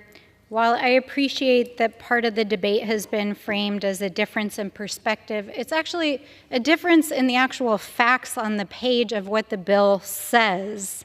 Let me read to you from the bill that is being proposed to be passed right now. In general, the Secretary, they're talking about the Department of the Interior, shall not require an operator to obtain a federal drilling permit for geothermal exploration and production activities conducted on non-federal subsurface estate. I know this is confusing. They're talking about those lands that the feds manage for the American people. So the claim that was just made that, oh, this isn't about exempting federal permitting, that's what the bill says, you guys. I'm reading from your bill. Now, it has the specific reasons under which it would be the permit would be allowed to be excluded. And as was stated, it says the United States hold an ownership interest of less than 50% of the subsurface estate. Now, I love when my colleagues across the aisle claim like, oh, industry's so confused, that's why we have to streamline these bills. I ask the American people, when you hear this language, does this sound streamlined? I don't think so. But I have a very high-tech drawing. I'd like to help the American people understand what they're talking about here. You've got this geothermal energy producer. Here's a good example of a power plant using geothermal. If they're taking subsurface geothermal resources from private lands, let's say this side, and over 50% of their geothermal resources coming from the private side, they're saying if you drill down underneath this plant and go under your favorite national park, your favorite stream on BLM lands, your favorite place to go fishing on public lands, they don't have to get a permit. They can just do it. That's what the bill says. So this isn't a difference of perspective. That's literally what the bill is trying to do, is to exempt federal permit requirements on the federal subsurface estate adjacent to private lands. The claim that state permitting would apply is not true.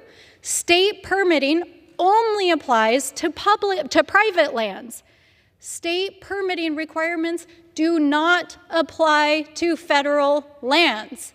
So even if you have a state permitting regime like states that protect the environment, it's not going to help you over here on the federal estate.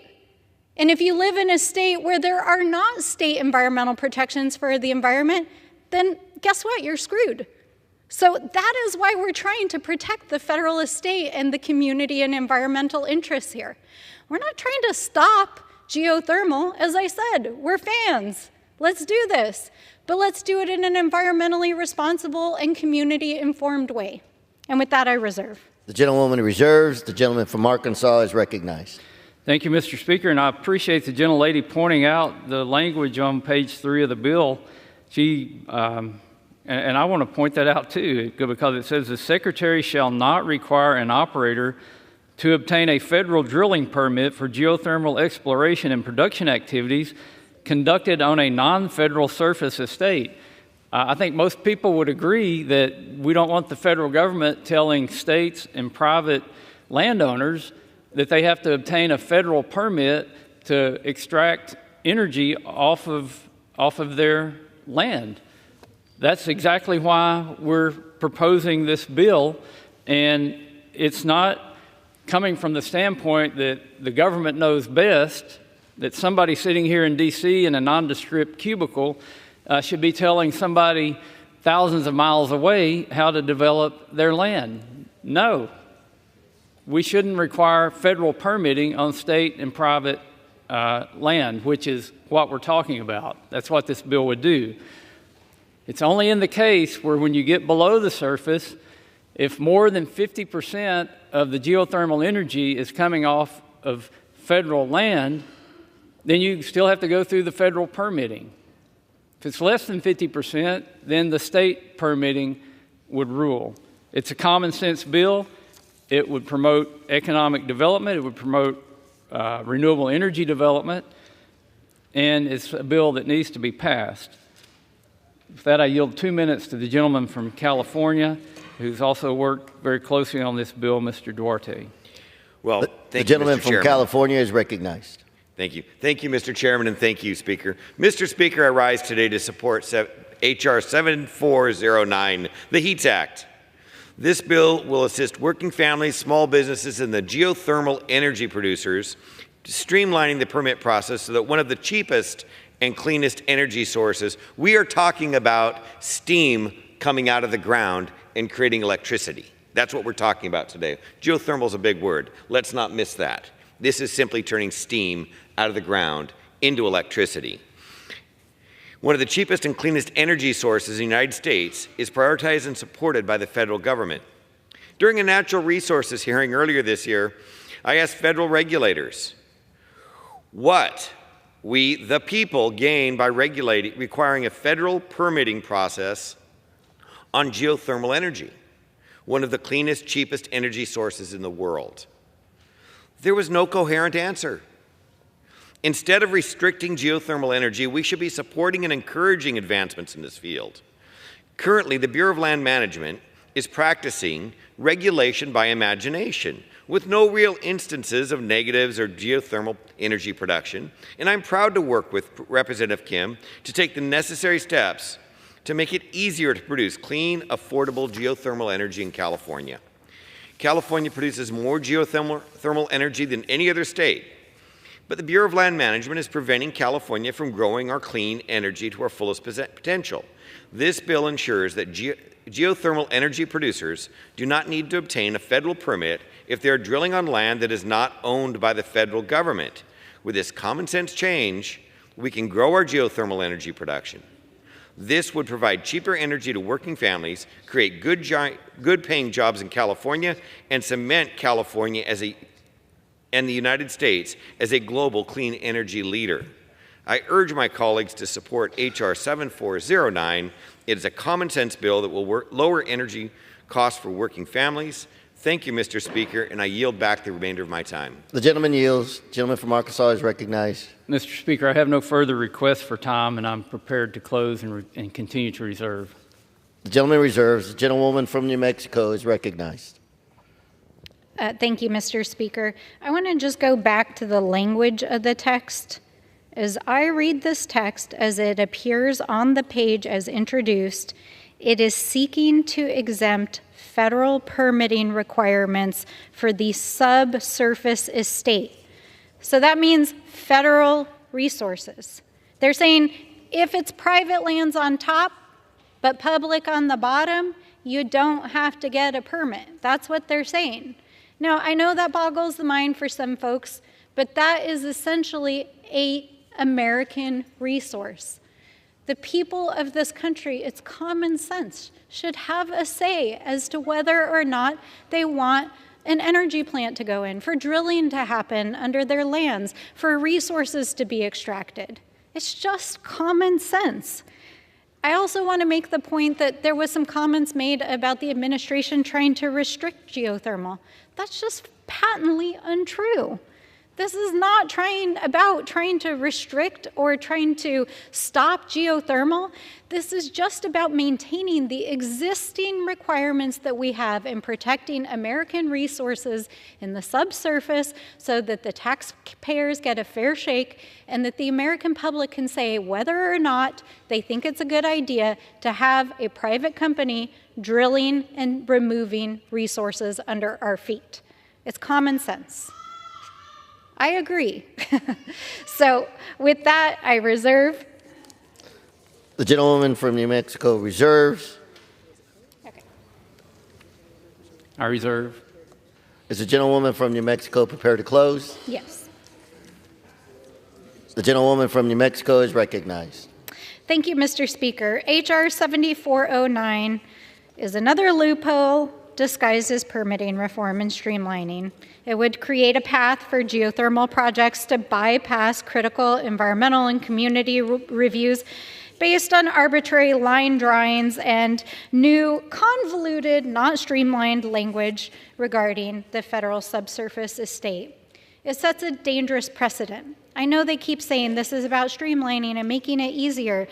This bill is not common sense when you read it. It would allow more energy projects to move forward without community input and oversight. We have already worked on bipartisan solutions. We already have some bills that we all agree on. And here we are debating in the final hours of this Congress a bill that would do away with just basic common sense public input through the process. We didn't spend a lot of time talking about it today, but the federal agency that manages our subsurface, the Bureau of Land Management, has raised legitimate concerns about this bill and opposes this bill and has warned that it would undermine our ability to enforce safety regulations, to uphold environmental laws, to do tribal consultation, and to ensure that these projects are aligned with our multiple use mandate, meaning we can protect our public lands for other uses. As experts on the process, we have to listen to these folks. This is what they do every day. We understand that there's opportunities to improve permitting. It's part of why we passed the Inflation Reduction Act. It's part of why we're making an over $1 billion investment in expediting the permitting process and helping to get energy projects on the ground. We're in the middle of a major energy transition. But we can't do that in an irresponsible manner by fast-tracking projects that need public input. All energy projects have impacts, and this bill takes away the opportunity to just take a look and give the opportunity for the public to weigh in. We have to keep this in mind as we move forward and work to build a more just and sustainable future where our communities continue to have a say in what we do with the federal estate, whether it's on the top or it's underneath our feet. So, for these reasons, I urge a no vote on H.R. 7409, and I yield back the remainder of my time. The gentlewoman yields. The gentleman from Arkansas is recognized. Mr. Speaker, in closing, I would again like to urge my colleagues to vote in support of H.R. 7409. The HEATS Act would expedite geothermal energy production by removing the requirement that geothermal operators receive a federal drilling permit for wells on state and private lands where the subsurface geothermal estate is less than 50% federal. Operators would still be required to receive state permits and approval, but would be exempt from federal permitting regulations like NEPA, the ESA, and Section 106 of the National Historic Preservation Act. Now that's a mouthful of words, but let's look at that in practicality. So we're talking about a geothermal production facility that's going to have a footprint on the surface of the land. It's going to be on the surface of state or private land. Then we're going to drill a hole thousands of feet into the ground, an 8 to 12-inch diameter hole. It's going to go a mile or deeper, maybe 2 miles deep into the ground. It's going to turn horizontal, and it's going to start picking up geothermal energy from a large area. Now, what my friends across the aisle seem to want to do is to invoke a NEPA permit on a hole in the ground 2 miles deep. They want to be able to implement the ESA because of a hole in the ground 2 miles deep. They want to do a National Historic Preservation Assessment because of a hole in the ground 2 miles deep. And what they really want to do is be able to link this private facility on state or private land back to the federal government so they can use these laws that are well-intentioned, well-meaning laws to stop that facility from being built on state or private land. There is no environmental benefit of doing an ESA analysis on a hole in the ground 2 miles deep. There's no historical preservation that's going to be improved by permitting a hole 2 miles deep. Not when this has already been through a robust state permitting process, and these states have requirements and regulations for developing energy resources within their borders. So what this does is it eliminates duplicative bureaucracy at the federal level that has no intent or purpose other than to impede geothermal energy development. This bill will lower emissions and energy costs for American families and strengthen U.S. energy independence. Accelerating renewable geothermal energy production and deployment is a win for our economy, our national security, and the environment. I urge my colleagues on both sides of the aisle to support the bill, and I yield back the balance of my time. The gentleman yields. All time for debate has expired. Pursuant to House Resolution 1568, the previous question is ordered on the bill. The question is on engrossment and third reading of the bill. Those in favor say aye. Those opposed, no. The ayes have it. Third reading. Bill to amend the Geothermal Steam Act of 1970 to waive the requirement for a federal drilling permit for certain activities, to exempt certain activities from the requirements of the National Environmental Policy Act of 1969, and for other purposes. For what purpose does the gentlewoman from New Mexico seek recognition? Mr. Speaker, I have a motion to recommit at the desk. The clerk will report the motion. Ms. Stansberry of New Mexico moves to recommit the bill H.R. 7409 to the Committee on Natural Resources. Pursuant to Clause 2B of Rule 19, the previous question is ordered on the motion to recommit. The question is on the motion. All those in favor say aye. Those opposed, no. The noes have it. The motion is not agreed to. Mr. Speaker, I request the yeas and nays. The yeas and nays are requested. Those favoring a vote by the yeas and nays will rise. A sufficient number having risen, the yeas and nays are ordered. Pursuant to Clause 8 of Rule 20, further proceedings on this question will be postponed.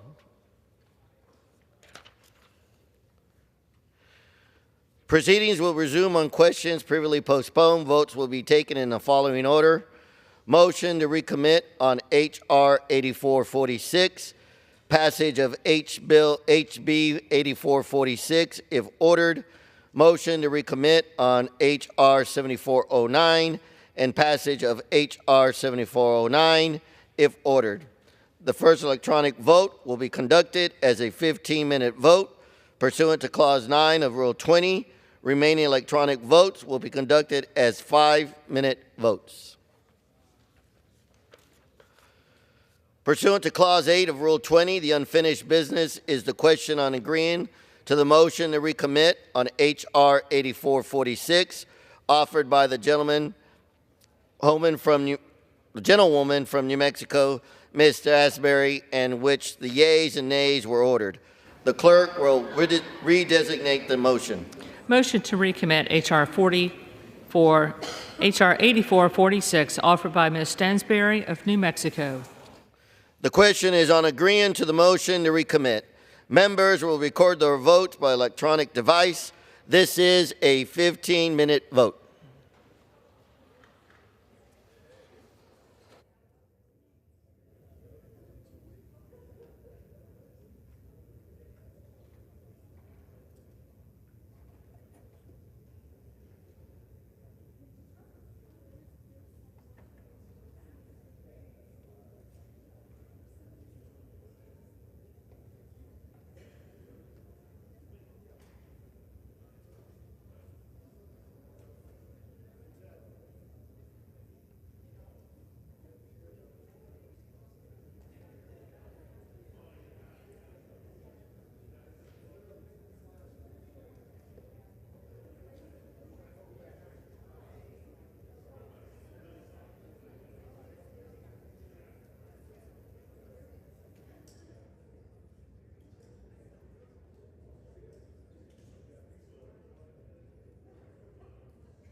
On this vote, the yeas are 199, the nays are 205. No, he's in the well.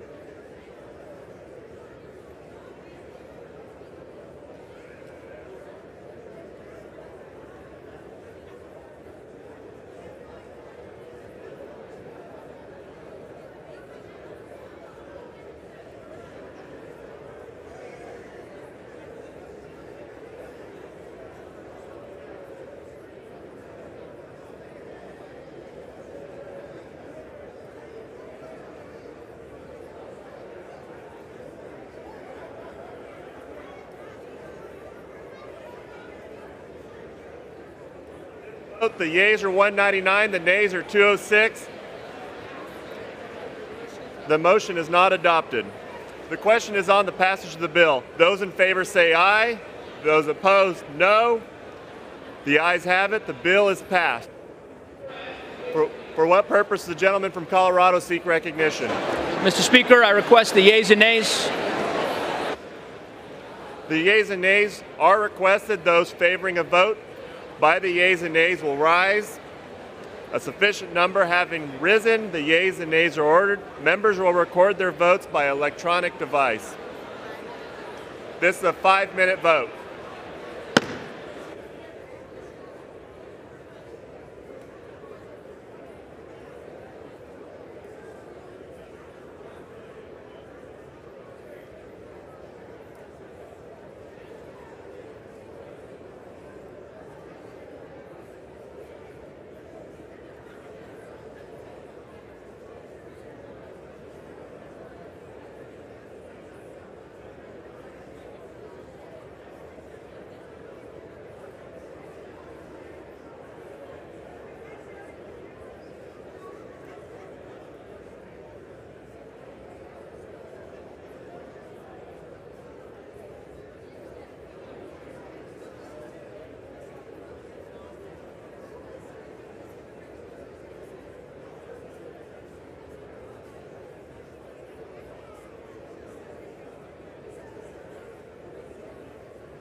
On this vote, the yeas are 245 and the nays are 155. The bill is passed. Without objection, a motion to reconsider is laid on the table. Do you want me to autograph that for you?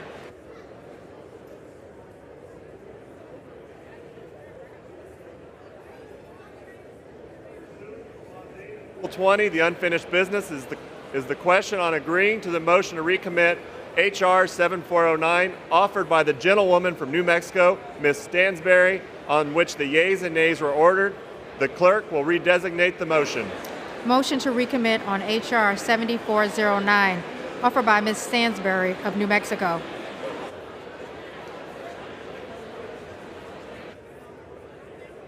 The question is on agreeing to the motion to recommit. Members will record their votes by electronic device. This is a 5-minute vote.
Yeas are 198, the nays are 206, and the motion is not adopted. The question is on the passage of the bill. Those in favor say aye. Those opposed say no. The ayes have it. The bill is passed. Mr. Speaker, I request the yeas. Colorado seek recognition. Mr. Speaker, I request the yeas and nays. The yeas and nays are requested. Those favoring a vote by the yeas and nays will rise. A sufficient number having risen, the yeas and nays are ordered. Members will record their votes by electronic device. This is a 5-minute vote.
Against vote, the yeas are 225 and the nays are 181. The bill is passed. Without objection, a motion to reconsider is laid on the table.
The House will be in order.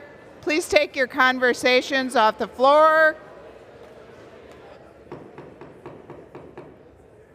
In order.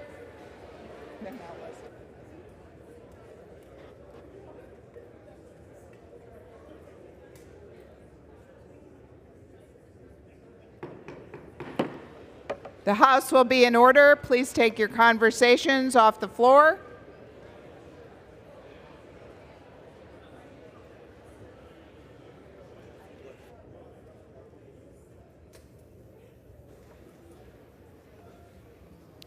The chair will now entertain requests for 1-minute speeches.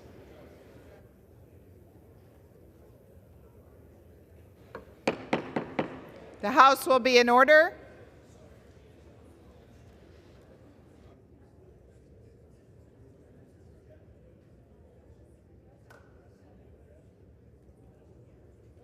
For what purposes does the gentlewoman from Ohio seek recognition?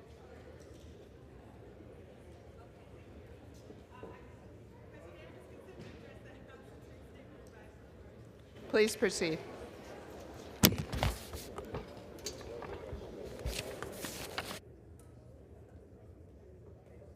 Thank you. Order.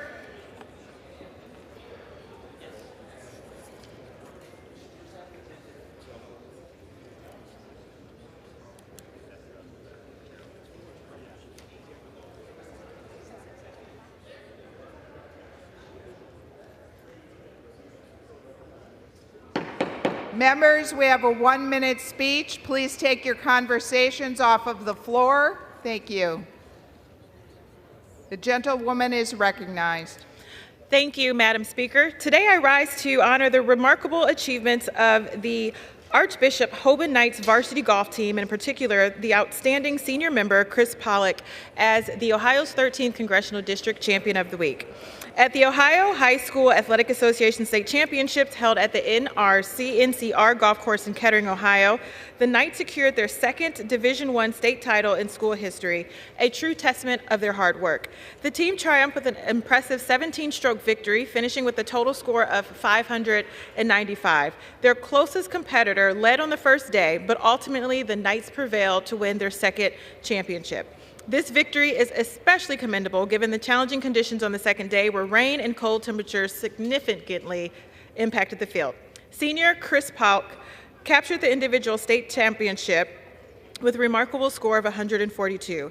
He edged out his competitor by just 2 strokes, maintaining his composure to shoot a consistent 71 for both days of the competition, ultimately finishing as the tournament medalist. Chris will continue his impressive golf career at the Florida Southern College, a NCAA Division I institution in the state of Florida. This senior certainly has a bright future ahead of him. Congratulations again to the Archbishop Knights varsity golf team, Coach Quinn Parker and senior Chris Pollock, and the entire Archbishop Hoban High School for their remarkable state championship in the Division I golf finals. They are truly what skill and dedication means and what makes Ohio's 13th Congressional District the birthplace of champions. Thank you, Madam Speaker. I yield back. Thank you. For what purpose does the gentleman from Pennsylvania seek recognition? Madam Speaker, I rise to address the House and ask unanimous consent to revise my remarks. The gentleman is recognized. Thank you, Madam Speaker. Madam Speaker, I rise today to recognize the life of Judge Fred Miller, a beloved Blair County, Pennsylvania judge, a dedicated public servant, and an incredible supporter of the community who passed away, unfortunately, just this week. Throughout his distinguished career, Judge Miller personified compassion, honesty, fairness, and integrity from the bench. During his more than 2 years of service, Judge Miller applied the law fairly and impartially. In addition to his professional expertise and achievements, Judge Miller will be remembered for his personal warmth, his sense of humor, and remarkable ability to foster lifelong friendships. As we remember Judge Miller, we also keep his loved ones in our prayers, including his wife Tracy, his son Grant, his parents, Dr. William and Melissa Miller, as well as his siblings, Norm and Veronica. Today, please join me and all members of Pennsylvania's 13th Congressional District in remembering the remarkable life of Judge Fred Miller. Thank you, Madam Speaker, and I yield. For what purpose does the gentleman from Louisiana seek recognition? Then to address the House for 1 minute and to extend my remarks. The gentleman is recognized. Thank you, Madam Speaker. Since joining the United States Congress, I've sought to designate a postal facility in the name of Dr. Rudy Lombard Post Office in recognition of his legacy and champion of civil rights. Simultaneously, I was exploring the options of honoring him in other ways. After consultation with Dr. Lombard's family, I am suspending my efforts to rename the post office as we decided that the Algiers Ferry would be more suitable, ferry terminal rather, would be more suitable for this tribute. This terminal at the foot of Canal Street in Algiers, in New Orleans rather, is where Dr. Rudy Lombard likely embarked on many of his direct actions to fight for civil rights. As a native of Algiers, I can think of no better tribute for a man who dedicated his life to justice, equality, and the people of New Orleans. Dr. Rudy Lombard was a civil rights hero. Born in Algiers in 1939, he grew up confronting the harsh realities of racial discrimination, a challenge that would shape his path as a relentless activist. His courage shone brightly as a college student at Xavier University, where he led the now legendary sit-in against segregation at McCrory's Five and Dime, alongside Core 4, Lanny Goldfinney, Cecil Carter Jr., and Aretha Castle. His brave action helped dismantle the framework of injustice, culminating in the landmark Supreme Court victory. Naming the Algiers Ferry Terminal after Dr. Lombard would not only honor his legacy, but will also serve as a constant reminder of the power of collective action. The ferry has been a vital part of the Algiers connecting communities and enabling access. I implore the New Orleans Regional Transit Authority to take this action so it will connect us with the values of Dr. Rudy Lombard and those things that he embodied: equity, courage, and progress. Thank you, and I yield back. Thank you. For what purposes does the gentlewoman from Virginia seek recognition? Very slowly rise to request unanimous consent to address the House for 1 minute to revise and extend my remarks. The gentlewoman is recognized. Thank you.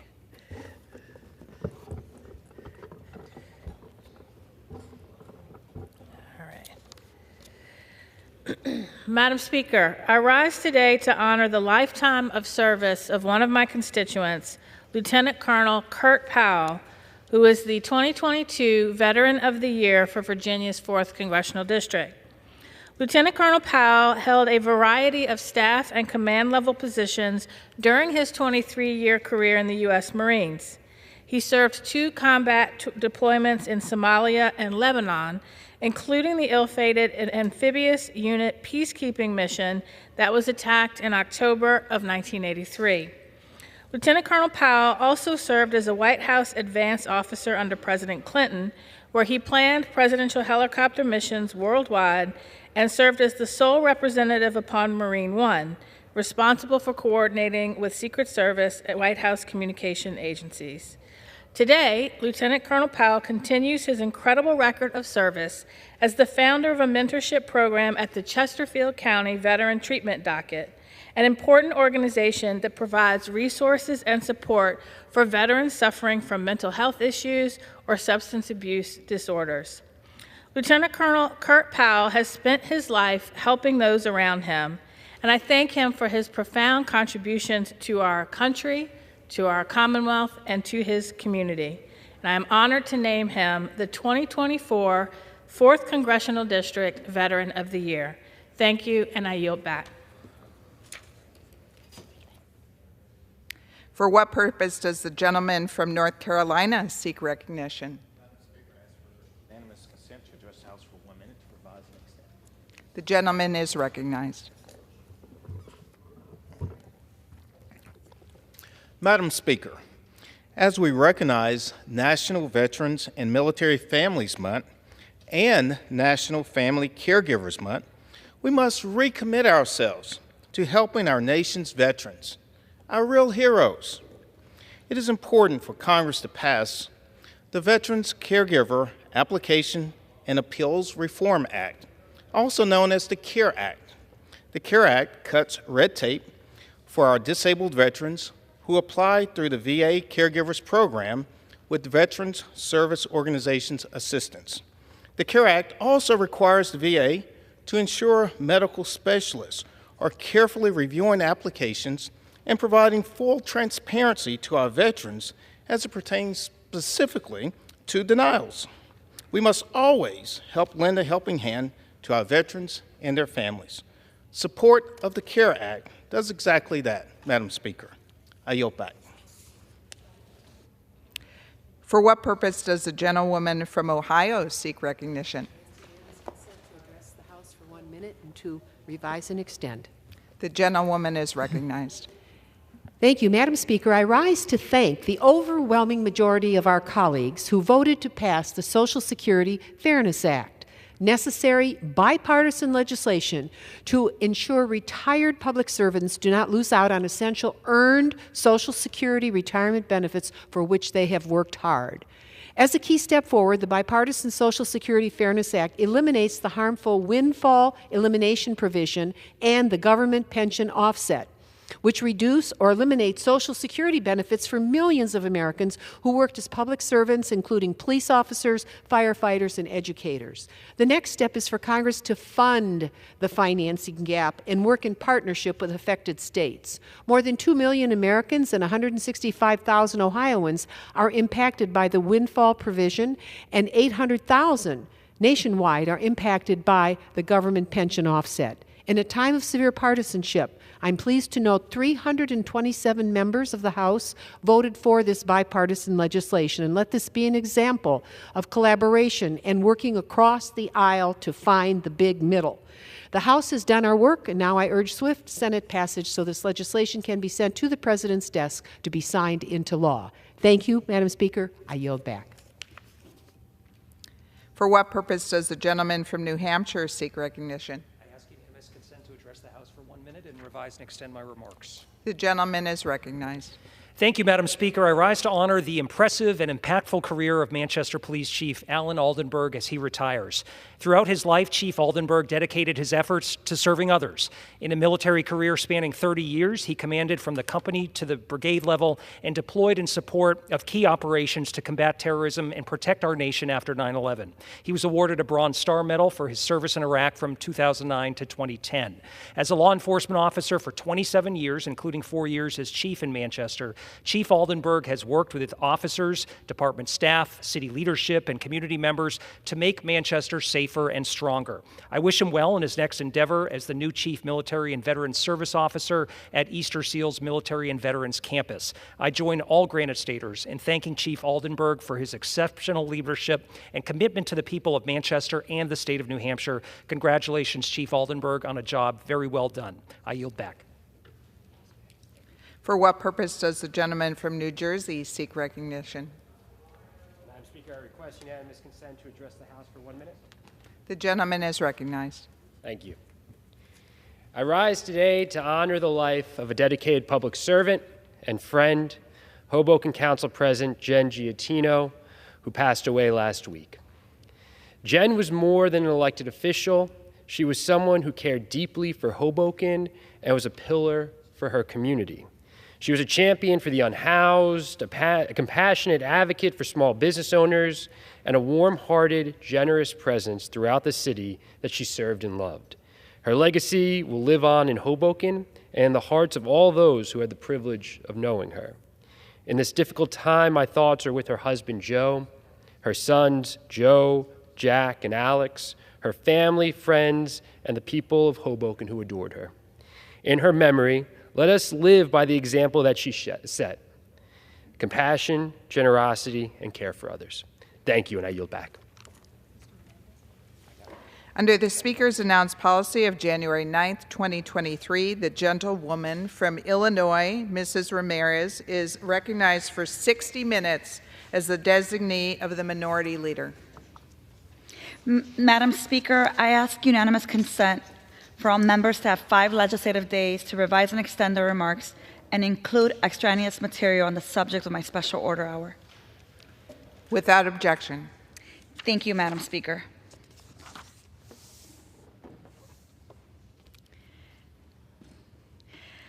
Today, I want to take a moment to remind us why we're here. On my first day of Congress, what feels like so many years ago, but about 23 months ago, I made a commitment to represent, advocate, and defend and fight for the people. I made a promise to legislate with the vision for a better future for the constituents of my district, and that includes veterans. As a proud member of the Committee on Veteran Affairs, my goal continues to be the same: advance policies that improve the lives of veterans and ensure that they have access to every benefit they earned and's been promised to them. However, I continue to be disappointed with so much extreme rhetoric from many of my colleagues to the right of me who choose to put politics over the lives of veterans, effectively watering down their protections and stonewalling progress on bills that would assist them. But the Congressional Progressive Caucus and I remain determined to do what is right for our veterans. That means advocating for better access to health care, fighting for our veterans experience or at risk of experiencing homelessness, advocating for our women veterans and their unique needs, and above all, ensuring that when our veterans come home, they can lead a happy, fulfilling life after service. And we've delivered. I'm proud to say that since Rep. Takano's honoring our PACT Act was signed into law, the Department of Veteran Affairs, the VA, has delivered more than $6.8 billion in PACT Act benefits to veterans. Over 5.7 million veterans have received new toxic exposure screenings, and over 740,000 new veterans have enrolled in VA healthcare. This means that more veterans are getting the care and benefits they rightfully earned. The success of the PACT Act demonstrates what is possible when Congress prioritizes people over partisan politics. And it shows that it can be done for veterans when Congress and agencies work together to deliver for our constituents. Where the Department of Veteran Affairs succeeds also provides us with a broader vision and useful roadmap for what we can achieve for all Americans. The VA provides a basic housing allowance, population-specific health care, job assistance and training, and targeted interventions to prevent and address homelessness. I believe that Congress can and should replicate the most promising parts of the VA to ensure the same base level of material and social support for our everyday working families. I believe that we can eradicate poverty, prevent and end homelessness, and ensure that no person goes hungry or lives without essential health care, and that is actually possible for all Americans to lead a happy, fulfilling life and to retire with dignity. But it starts with legislating with compassion and a commitment to the flourishing of our neighbors. So let me just say, despite Republican efforts to stall progress and turn the clock back 100 or more years, the Congressional Progressive Caucus and I will hold the line. We will defend our veterans. We will ensure they have every single benefit that veterans deserve, and we will honor their service with action. And so I want to talk about the last 23 months and the work that I've done here in Congress. When I became an elected official, first as state representative and now in Congress, I made a commitment. That commitment was to remain rooted in the communities that I was elected to serve. Since joining the House Veteran Affairs Committee, I've seen how critical it is for veterans and the families of veterans to receive the full benefits of our nation's promise to them and what they've earned. And I'm proud to say that during my freshman year, no longer freshman in a couple months, I've advocated for and introduced pieces of legislation that expand veteran access to education, to health care, and to housing. Last year, I introduced the Student Veteran Benefits Restoration Act, which would reinstate GI benefits for students who've pursued a degree at a college or university that defrauded them. I'm proud to say that this bill was voted on and passed by the House in April.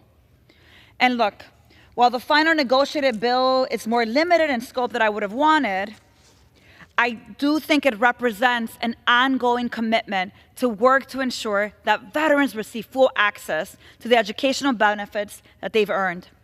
I'm committed to building on this momentum and continuing this fight into the 119th Congress. This year, I'm proud to have introduced the Service Member Student Loan Affordability Act with Senator Durbin leading this effort in the Senate.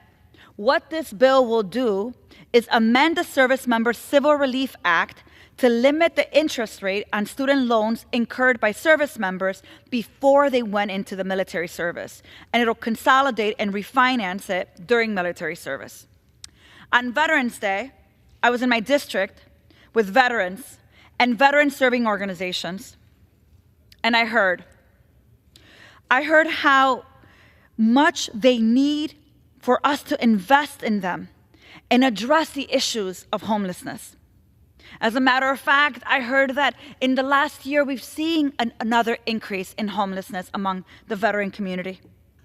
So I'm proud to announce that I will be introducing a new bill to create permanent housing opportunities for our veterans.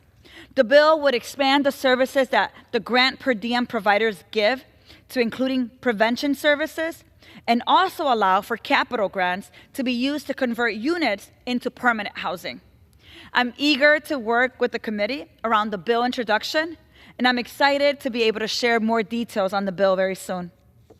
I voted to advance critical legislation that will bring solutions to the policy failures that leave our veterans and their families desperate and frustrated. And during every hearing and every markup, I remain intentional in my efforts to ensure that we fulfill our promises to our nation has made to our veterans. And that work, my friends, has to continue next Congress. That, in my opinion, is how we honor service through action. And I want to talk a little bit about healthcare. One of the most pressing issues our veterans face is access to quality healthcare. Healthcare is a basic need that we must deliver for our veterans. Accessible healthcare for veterans shouldn't be considered a privilege, but a right for those who have served their country. Expanded health services will allow veterans to receive timely treatments for various medical conditions without having to worry about financial burdens or lengthy waits for appointments. Improved access to mental health services is also critical to address issues such as PTSD and other psychological conditions caused by military service. Expanding healthcare for veterans also help reduce the long-term costs associated with providing care for aging veterans, ensuring they receive the care they need in a later life. Veterans should be provided access to high-quality medical treatments, regardless of economic status or geographic location, so that they all can benefit from the high-quality healthcare services without the undue financial burden or delays in treatment. Folks, our nation is responsible for providing vital care for veterans to show appreciation and respect for their sacrifice in service to their country. And it's why during October recess, I convened veterans. And what they said to me was that the gaps that they continue to experience are unacceptable. Gaps like in dental care and dental coverage, wait times for physical and mental health appointments, challenges to health care enrollment, and a greater need for outreach to underserved veterans. And it is why I co-led the Expanding Healthcare Providers for Veterans Act with Rep. Tlaib to make it easier for the VA and state veteran homes to hire employees on H-1B visas when they cannot find a suitable applicant in the United States. Specifically, the bill designates the Department of Veteran Affairs and state veteran homes as a CAP-exempt institution for the purposes of the H-1B visa program. I'm also proud to co-sponsor numerous bills around veterans' health care, including the 988 Implementation Act. The 988 is a new nationwide suicide prevention line, and the 988 Implementation Act would offer more federal support to the crisis line, including to resource a veteran-specific department of the crisis line. Providing quality, accessible health care is how we honor our veterans with action. To hear a little bit more about this work that many of us are doing to ensure that our veterans are getting the services they deserve, we're going to be hearing from some of my colleagues very soon. But while we do that, I do want to talk to you a little bit more about some of our veterans who currently continue to see so many challenges. I want to make sure that I'm clear. I am here to represent all veterans, but especially the veterans that are most vulnerable. That means first-generation veterans. That means women veterans. That means veterans of color. And that also means veterans who, friends, we don't want to admit, have been deported after having served this country, after nearly dying for this country, experiencing PTSD, and they've lost their green card and today are separated from their families. As the evidence has shown, veterans of color have served this country honorably for decades, but due to intentional segregation and racism, they were unable to use the benefits promised to them. That is why I commend my colleague, Congressman Clyburn, for putting forward the VA Housing Loan Forever Act to do the right thing and restore equity to veterans of color. Similarly, women veterans were locked out of receiving the benefits they earn due to their service not being properly recognized. And that is why when I go back to my district and when I sit in those hearings, I always center the voices of our veterans, particularly those most impacted. As a member of the Veteran Affairs Committee, ensuring that our women in uniform are recognized for their contributions and sacrifices and having full access to their benefits must be a priority. And it's why I was proud to offer and have passed an amendment to the JAX Act out of subcommittee. What does this amendment do? It directs the Department of Veteran Affairs to submit a report regarding gender disparities in covered claims for traumatic brain injury and post-traumatic stress disorder, particularly among those who have engaged in combat since 1990. I also want to shed light on an issue that I hold close to my heart: our veterans who are seeking legal pathways to citizenship. You heard me a few moments ago talk about those that have been deported, those that after serving the country are now separated from their family. And to me, it is unimaginable that they are at risk of deportation or have been deported. Because despite their service and sacrifice, too many undocumented veterans have faced deportation due to a failed immigration system that does not honor who we say we are as a nation. Now you'd ask, well, how are they serving if they're not a U.S. citizen? Well, friends, you don't have to be a U.S. citizen to go die for this nation. You'll get a green card, and you'll be able to do that. But if you come back to the country you love, the country you call home, and something happens, there's a fight at a bar, you're dealing with PTSD and there is something that happens to you, you can immediately lose your green card and be deported. So let me say this to you. As we celebrate our veterans, we must remember those who today find themselves living in exile, separated from their families and often struggling to access the benefits and the support they earned through their service.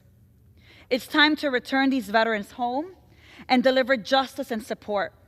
And it is why I'm proud to co-sponsor Rep. Takano's Veteran Service Recognition Act, which would allow non-citizen service members to apply for naturalization during basic training, establishing a review process for those who are in removal proceedings, and provide an opportunity for a non-citizen veteran who has been removed or ordered removed and who has not been convicted of a serious crime to obtain a legal permanent resident status.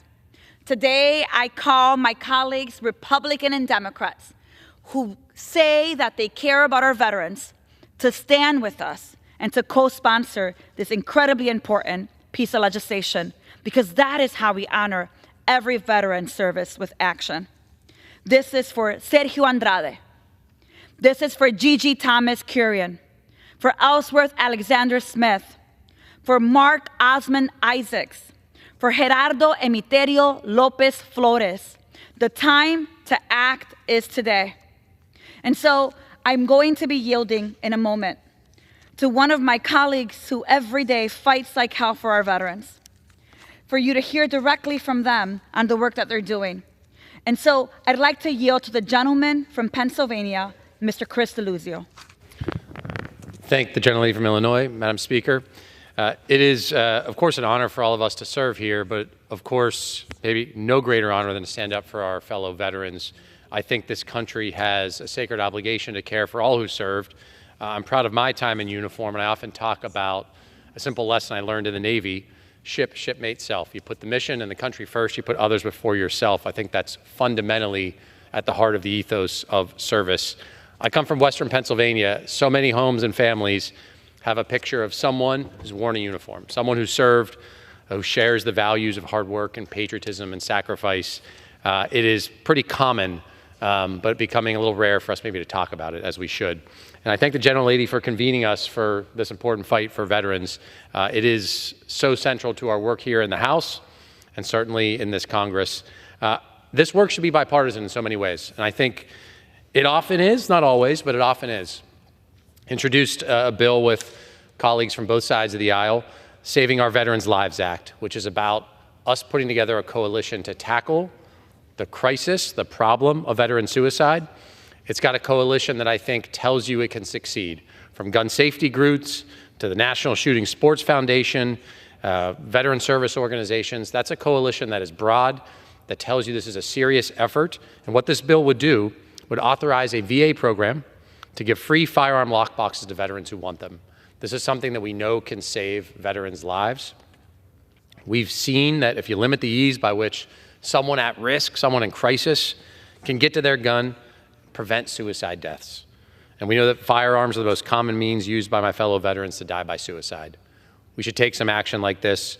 73% of male veteran suicide deaths and more than half, 52% of female, are with firearms. Those rates greatly exceed those for non-veterans. And a little bit more than half of veterans report owning one or more guns themselves. And of over those, about half, or more than half, report storing it loaded or unsecured. And so I think this intervention can be one that can save veterans' lives and earn support on both sides of the aisle. I was proud to introduce the Save Our Veterans Lives Act. It's a simple, straightforward, bipartisan idea, common sense one to save lives and to fight back against veteran suicide, something that I think we all share as a priority. So with that, I will yield back to the gentlelady from Illinois, and I thank her for her leadership on these issues. Thank you, Madam Speaker. Thank you, Congressman.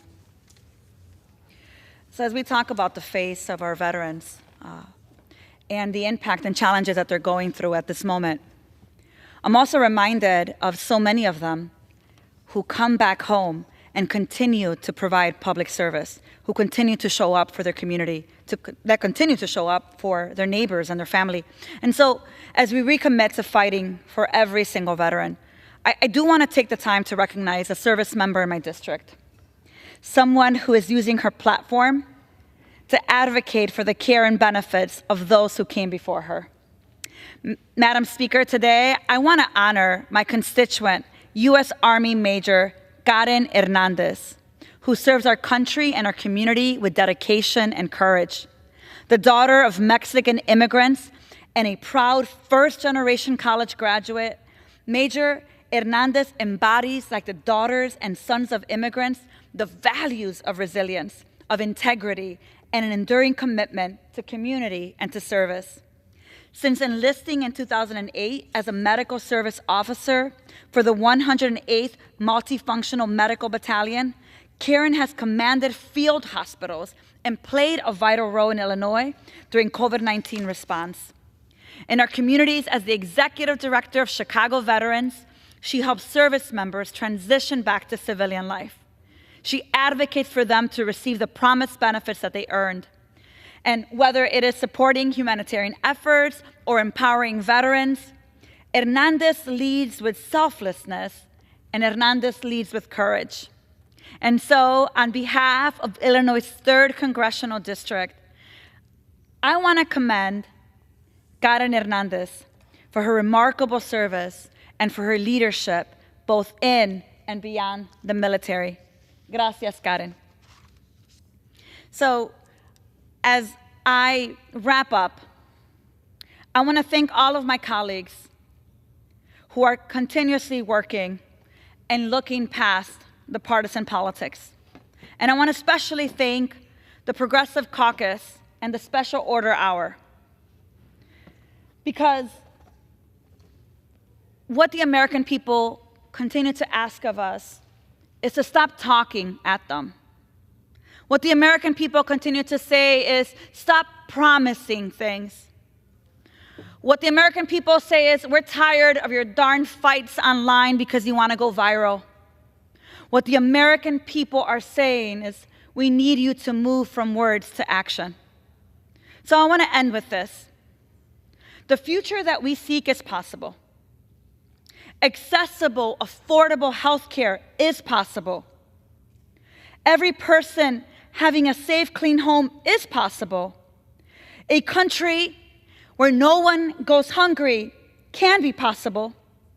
Quality education and jobs that provide living wages, a humane, assured legal pathway to citizenship. All of this is what our veterans deserve. And all of it is what our veterans have earned. It is also what every person who has contributed to this country deserves. And that includes, my friends, our neighbors who for years have served our communities and our economies with the reassurance of permanent protections. I'm talking about our dreamers. Right now, there are 530,000 DACA recipients, approximately 500,000 people eligible for DACA to be barred from applying, and 80,000 unprocessed applicants who for years have lived in a legal limbo, many of them here since the age of 2. These dreamers are not children anymore. Wesdin Hernandez, my brother-in-law, is not a child. He's actually 40 years old. They work, they provide for their families, and they invest in our economies, contributing at least $2.1 billion to Social Security and Medicare every single year. So today, we must be courageous and exhaust every avenue possible to keep the 11.3 million Americans in DACA-impacted families together and provide a pathway to citizenship and security for dreamers. Whether through passing the Dreams and Promise Act or through bold executive action, we must honor with action all who have put their lives in service to our nation and our communities. And that is dreamers and that is veterans, full stop. As we near the end of the year, I'm reminded why I stand before this floor. I stand here to amplify the voices of the people in my community who sent me here. To be the only Latina in the room representing veterans who look like they could be my family members. To be the person who lives as she climbs. To be the person who never forgets where she comes from.